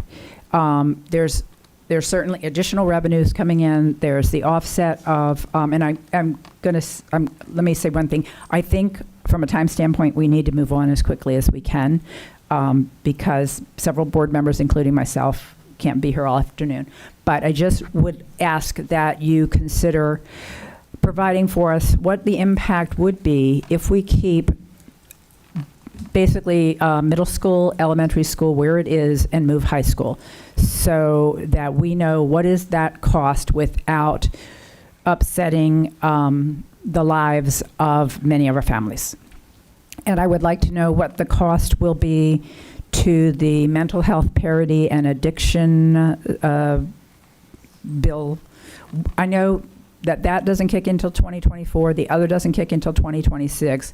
But these will be real costs, and we need a budget that won't be hit hard suddenly in 2022 or 2026. So I think it'd be helpful for us in talking to members of the legislature, to our community in general, for them to understand that each year there are bills that are introduced that cost us money. Yes, we see additional dollars. They're offset by additional costs and by inflation. So some of those pieces of information, I think, from a communication standpoint, would be beneficial. And with that, and I do, when we get done with this, I want to, Superintendent, I want to talk about the schedule for today. Member Gould? And thank you, Chair, for that qualification. Yes, I do believe in fair competition, too. But I thought this was also where we were to dream our priorities, and are we going to go across the line and give them the lists? Yes. Let's talk about timing for just a minute. We have an executive session that was called on Tuesday. We had a schedule that would have us out of here at, what time were we due to be out of here? 2, and then an hour's worth of potentially legal session. And we still have the Code of Student Conduct. And so how much, what is our time frame in getting the Code of Student Conduct in front of the board? Because I don't think it's going to happen today. So we've already advertised for the work session, which is today, the ruled event workshop, which is the 13th, and we're going to actually have to re-advertise. Originally, we were going to do the school board meeting, the final school board meeting on the 27th of June, but to do scheduling, we're going to re-advertise for July 7th. So we would have to look back and see, we would have to have a work session to discuss your stuff. If you're not going to do it today, we'd have to schedule one, and we need our 7 days beforehand, so it would have to be next week, I suppose. And then you would have to back it up to the June 13th rule of amendment workshop. Let me ask you this. If we start the rural development workshop, but have to convene early, do we have the ability to then continue that workshop on another day because everybody knew we were starting now, so they would have notice of that? We change? don't, because we advertised it for just the 13th, Okay. the rural development workshop. I mean, I think you could probably have a work session next week and then, that gives staff a little bit, I mean, they can handle it if you're making any, but we do have to re-advertise anyway, so. But we could re-advertise and still have it next week. We could so we have two things. We've already advertised in the newspaper for the work session to be today and the rural event workshop the 13th and then the 27th. We have to do another one. We'd have to look at the calendars, but we'd have to put another work session in for you all because I want to make sure you're fresh and you're focused on the Code of Student Conduct revisions and what they are. So the timing is of concern. I understand.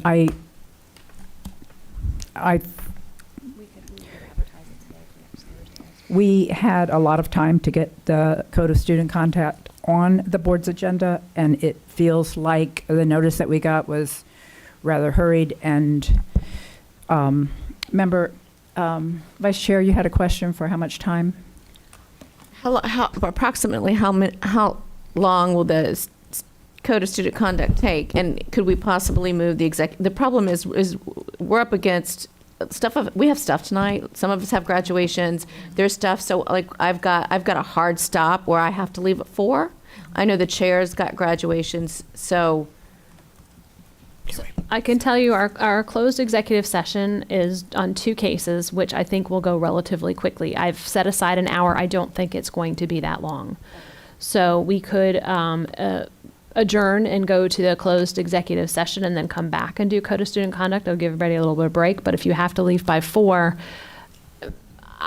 even if our closed executive session takes 45 minutes to get back, we could probably be back here by 2:30-ish, I guess. It's still rushed. Yeah, haven't even done the Madam Chair, may I? By all means. So my concern is that we haven't even done priorities.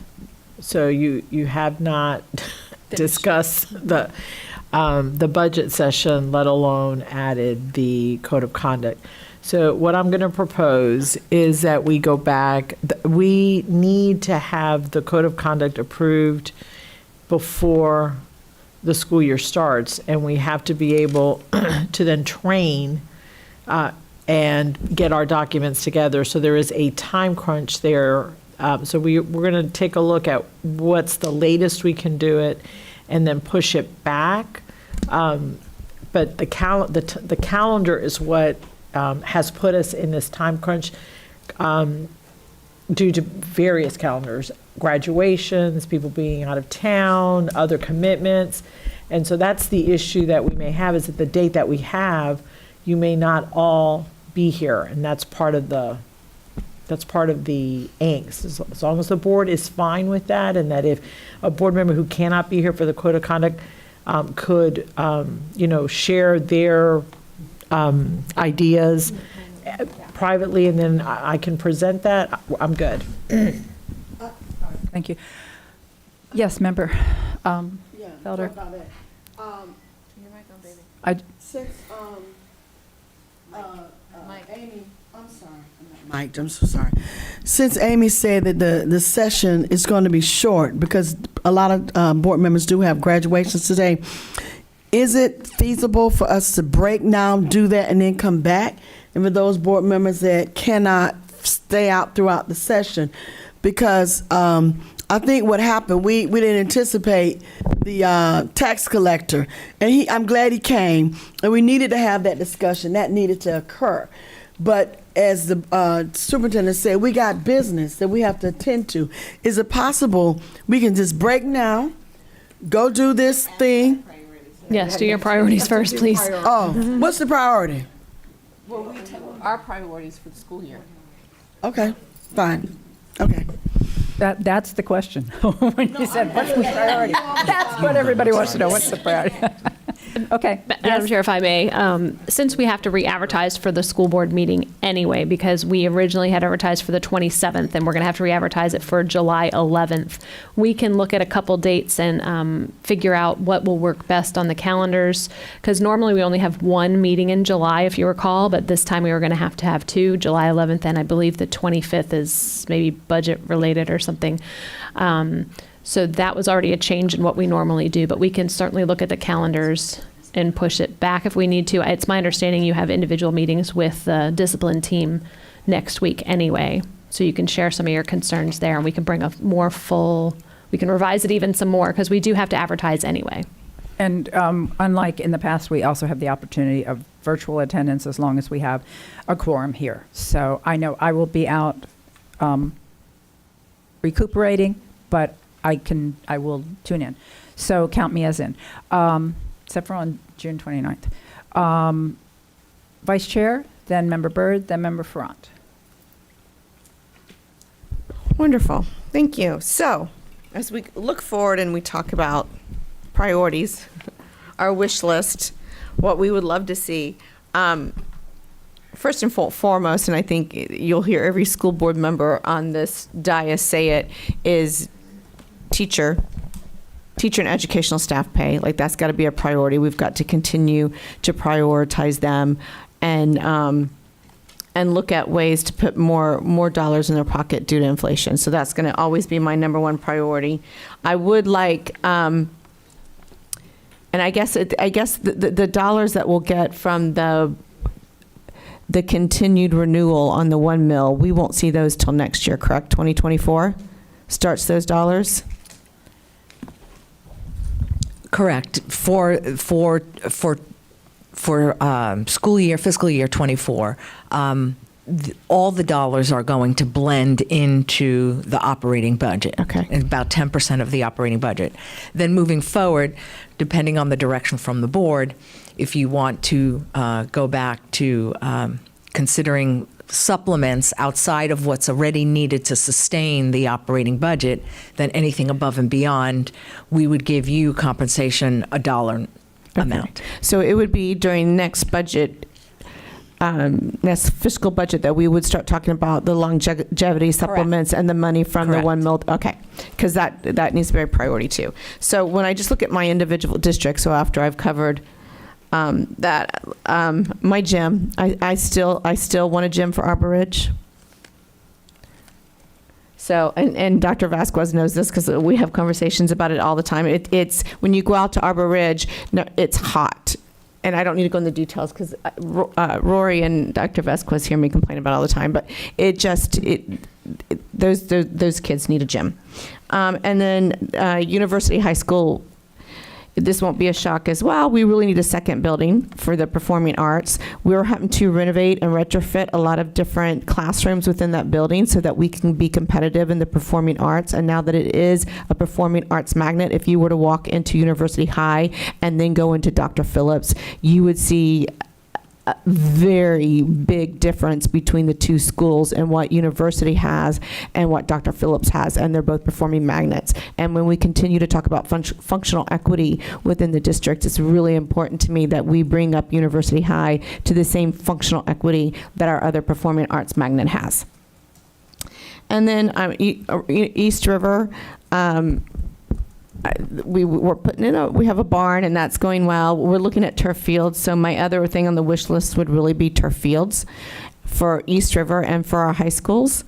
I think that the grass, what it does to I have athletes that their shoes are literally melting on the grass in the summer because it's so hot, and we're not able to rent our fields to other organizations because they destroy them too quickly. And then lacrosse and soccer and all of our athletics can't practice on the field, including our ROTC and our band, due to wear and tear of the football field. So if we were able to put in turf fields across the district, it would provide funding opportunity for the school district, because they could rent it out to Pop Warner, to other leagues, and generate revenue for them. And then it also provides a sense of community, a sense of pride at that school, and especially East River, where we lose. I was walking my neighborhood yesterday. I saw 2 signs that were congratulating Haggerty High School graduates. They should go to East River, and they're not. They're going to Haggerty. So to promote pride within East River and start the kids young being at that school, I think would help for retention and kids wanting to go to the school. So I would love to see turf. And then it has to do with cameras and where I'd like to see cameras placed on our campuses. So I don't know if I should mention that here or if that's something more for safety. Okay, perfect. I want more cameras, and I want them pointed at specific areas. And then that is my wish list. If I think of anything else, I'm sure that I'll be firing off an email to Dr. Vasquez and to Roy. So thank you. Thank you, Vice Chair. Member Byrd. Thank you, Chair. I just wanted to quickly tag on your comment about the bill with the transportation, the busing, changing schedules. I think what would be helpful for information for the public as well is to also give the option of just the swaps again, because really, I don't see how we would ever be able to afford to keep high school at the same time, put high school at the same time as elementary and hire all those. There's no way. We can't even find the bus drivers now. So I think it's really important to let the public know, because of this bill, we may have to do a schedule swap again, and this is what it may look like. I think all that is really good to show that, and this is, if not, then we're going to have to find this much money and this many drivers and all that. Yeah, I'm sorry. I didn't mean to suggest that we were going to tell the public this is what we're going to do. I absolutely agree. Yeah, no. I just see it as 2 different issues. One is, here are some of the potential financial impacts, but we can't absorb them. Therefore, we are going to have to look at other options. I agree. Right, absolutely. Okay, and then for budgeting priorities, I will echo what Member Gallo said about salaries. That's always our top priority, especially now with teacher retention and recruitment. But other things that I am interested in is this one is one that just kind of came to me the last few weeks because I've been fulfilling teacher grants, and I have gotten numerous requests from schools for upgraded or fixed or new sound systems in auditoriums or in their cafetoriums in the lower schools. And I talked to Scott Evans, and he says that we build the schools, we put the equipment in, and then the maintenance of those systems are up to the schools to maintain or to repair or to, all those kinds of things. My concern is that it's not getting done, and they're expensive. It's a huge cost for the schools. And the problem is that functional equity that you just talked about, that really shows up with those sound systems.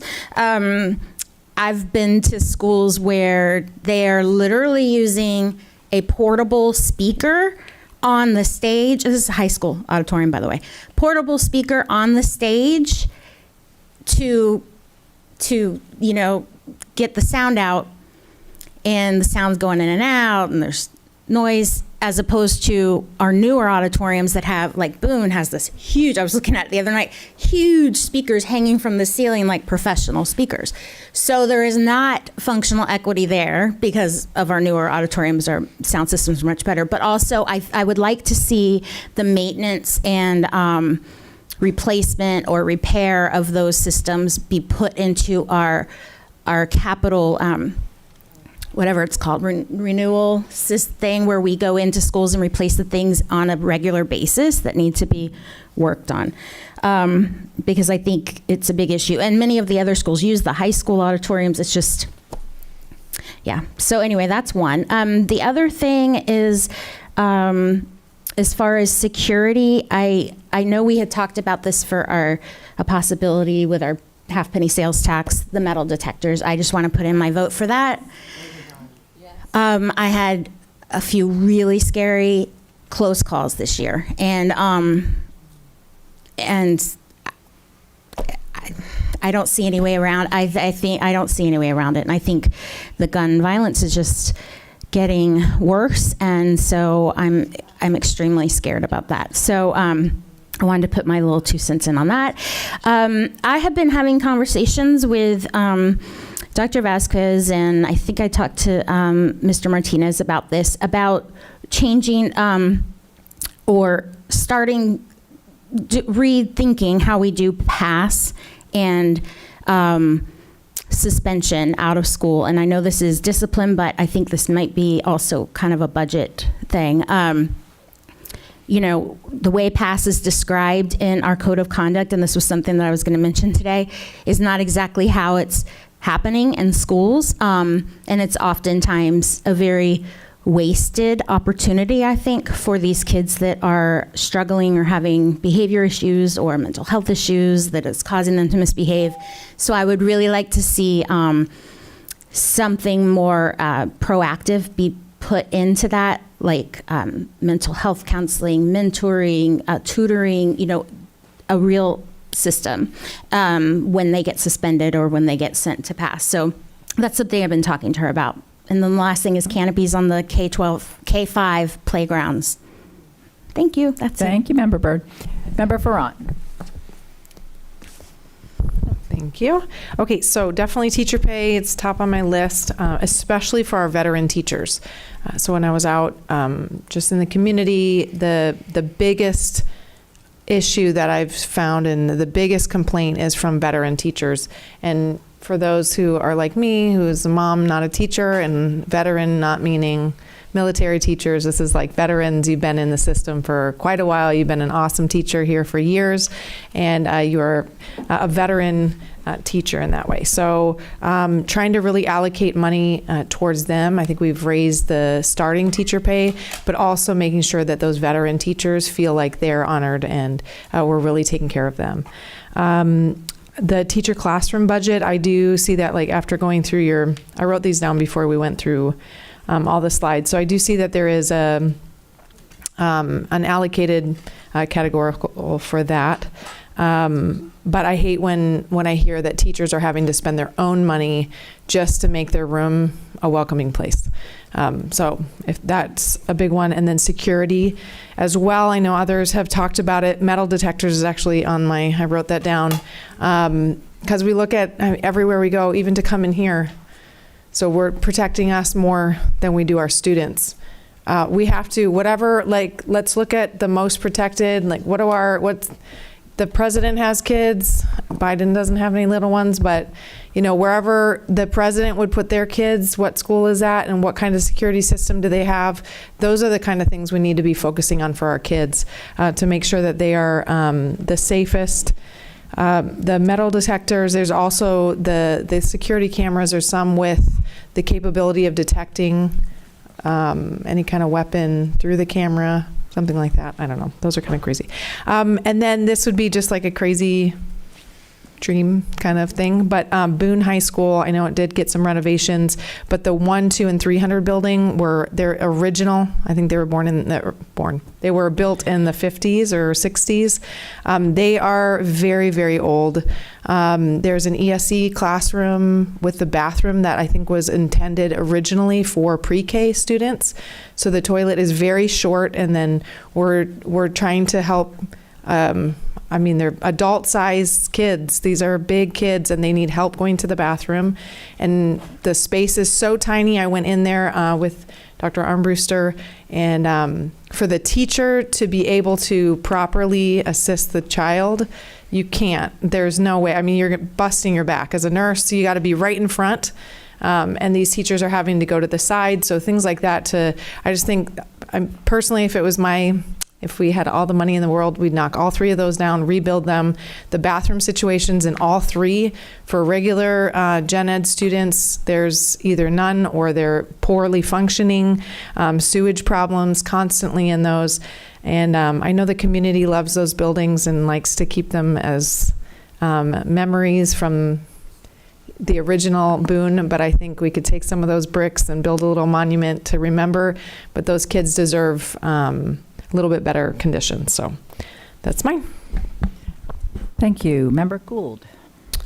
I'm going to start with operations. Of course, staff pay, all staff pay. I think we're going to have an even tougher retention with some of our engineering, bus driving, and food service staff because of the new immigration laws. It's going to become very competitive with the construction and hospitality industry. Not that it already hasn't been, but it's about to become really bloody just to get people to get to work. There's also not only pay, but because we can't, there's never enough money that we can throw at pay, as I just said, or we just said, you know, we're having 10%, almost 10% inflation and a 3% raise from the state. So you constantly have a deficit factor. What other things could we do to make it valuable, such as, are there additional benefits for retention and recruitment? Daycare, like we're doing at Lake Nona, which is also a training program that is getting, you know, early childhood learning done. If we could put that in every district, and maybe in a high school in every district, at least that would give some staff that option for a lesser expensive and a quality daycare experience. Paid education for improvement. If there's even a small scholarship or stipend that we could give people for professional development, maybe that would help. I love that we would put the health centers. We've been talking about that almost since I got on the board, I think. It was since I got on the board in each area. And, because that gives people free access for minor things. And that, that gift of time is a huge benefit for people. And maybe, I know we couldn't pay for this, and I don't know that we offer this, but like pet insurance. Do we offer an option for pet insurance? I'm thinking of things that I've had privy to because of my Disney insurance. Disney doesn't pay for that, but it's an option people can get through their employer and do it as a paycheck deduction, because some of us have furry babies. So, the mental health counselors, I don't know what we do about that, but that had better become even a bigger apprenticeship program for us and figure out how to retain them, because we know we teach them and lose them, similar to our speech therapists and all those specialty services that we not only want to deliver but must deliver. We've got to figure out how do we keep them and what makes it valuable. There is some things that I would like to see, and I'm going to lump all of this together. So this is about really enhancing engagement of our students and teaching in a different way. And I've been talking to the superintendent a lot about this since she came on board. But every student needs to walk out of here with a CTE certification. Dual enrollment counts. Anything they're engaged in, like band and art, that they're getting a rope for, counts. But I don't want to see any kids cross the stage without something that they got to learn a life skill with. And without doing that, we're never going to align education with industry sectors, and kids are going to flounder longer than they need to define their path. Increased paid internships, that can be through philanthropic dollars, and grants. That just doesn't have to come out of our operating budget. Interactive, experiential learning environments in every classroom. Eliminate the lecture as much as possible and have an engagement. And I think there are tools that we are reviewing and piloting that can do that. Not just one, JA, Startup Studio, what we do with Diane, all of those are amazing. How do we bring it all together? And I think the way that you've rearranged our staffing structure to plug in the mentorships is a huge thing, because if we can onboard mentors in the right way, that will help also relieve our teachers, because then they become very partner aides, all of those things, and can help with lessons. To that, there are systems out there that would help with our communications and mentorship onboarding and training process. One of them is called Playbook Builder. Do I need to get back in line, or can I finish my list? Go ahead. Okay. I don't. On the capital side, this is quick. It's only 4 items. Reliable IT, I still get complaints about that. 612 Polytech on the west side of town. Building the increased capacity at Windy Ridge so kids don't have to leave there. And sealing metal detectors is what I would like to see. There's new technology rather than having it look prison-like. Okay. Yes. I think we've hit on the issue of compensation, I think, and it may have been covered by another board member and I missed it, but I think the issue is teacher compensation, but also our professional support team. The next highest priority for me, or I would think I would group them together in terms of top priorities, is safety. I'm not going to tell you right now, go into detail over what type of metal detectors, but I completely agree we need to look at metal detectors. And I don't think this is a big budgetary issue, but I still think we should look at clear or mesh backpacks, and there would be some cost to that because we'd need to provide them. And I agree with the comments of Member Byrd, and I know we've discussed this too offline, about either providing a different environment for our students in lieu of expulsion that has more programs that assist those students with either mental health or coping skills, I think would be very beneficial for not just for our students, but for our future. Member Felder. Thank you. I won't repeat the teacher salary and paraprofessional salaries and our OSPA people. That's all of us sitting on this board. We want that to increase. Some of my priorities. Jones High School is the oldest school in this district. It's older than the county has been established as a county. And the football field, it needs to be totally renovated. We need a new football field. That's my number one priority. Also, we're working on a historical museum. We've been getting people to come in who's going to help us with that, but we need a historical museum because from the time of the 30s, 40s, and 50s, if you were black of African descent, you went to Jones High School. So we need to record that history in an area, and the principal is working with us with using the area there with just some renovation within the classroom without trying to build a brand new stand-up building. Number 3, Oak Ridge's baseball and softball field. I need to make sure that school is adequate for baseball and a softball team at Oak Ridge. I think we're doing them a disservice for the population at Oak Ridge to not give them an opportunity to go to college, because everybody doesn't play football or basketball, and I want that to be an opportunity for children to go, and maybe money can be available to have people come in. I've been in conversation with the former Milwaukee Brewer and really the Oakland A's player. He came out of Central Florida schools, and he's willing to work with people to prepare our girls for softball, boys for baseball, so they can have opportunity for scholarship. Next priority, OTC, Orange Technical College and South Campus, they have an extraordinary culinary department.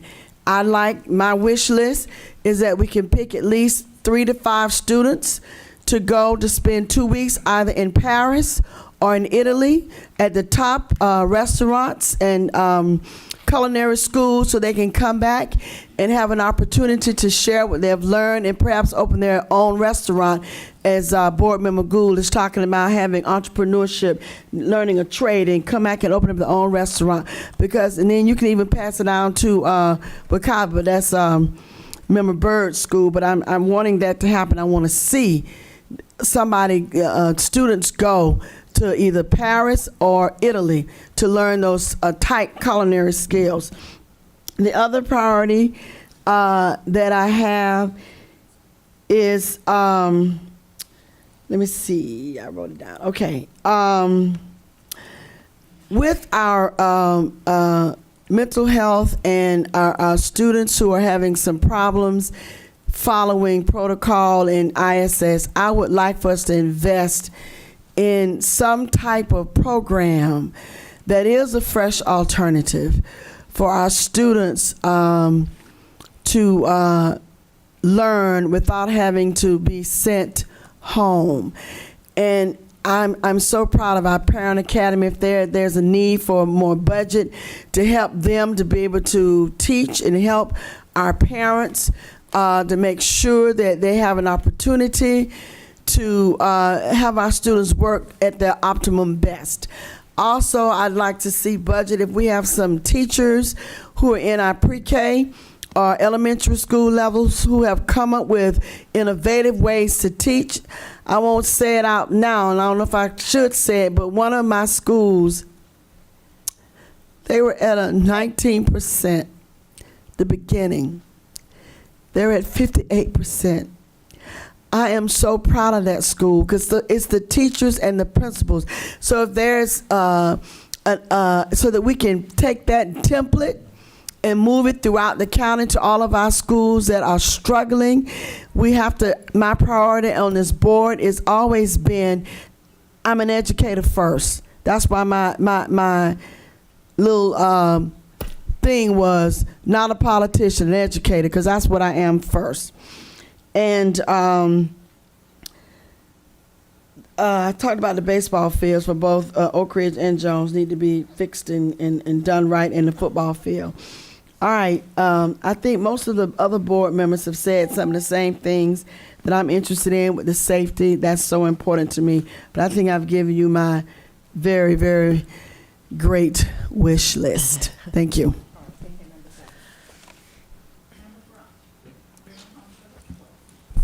Yes, I just, real quick, I forgot to mention vape detectors. I would like those in all the bathrooms because the vaping is a massive problem in our bathrooms. A lot of kids don't even want to go to the bathroom because the vaping is so ridiculous. And they don't want to rat anybody out because if anybody finds out, then they're a target. So this whole idea that you can do it anonymously or those type of things, kids are still... they'd rather just be quiet and go somewhere else. So if we could have those, it'd be awesome. All right. The only thing I want to do, because that came in last and I heard Member Gould say yes, I think just because, Superintendent, as you're trying to evaluate the board's priorities, you hear one from one. How many people share a concern about vaping in the bathrooms? Yeah, so just, I think if that had come up earlier, we probably all would have chimed in. So with that, we are going to adjourn our budget meeting and our work session, and we're going to go into closed session. Yes. Closed correct? executive session, and it's in conference room E. Got it. Thank you. Let's get there as quick as we can. Great. Rosa. Because they know. Pam wants to.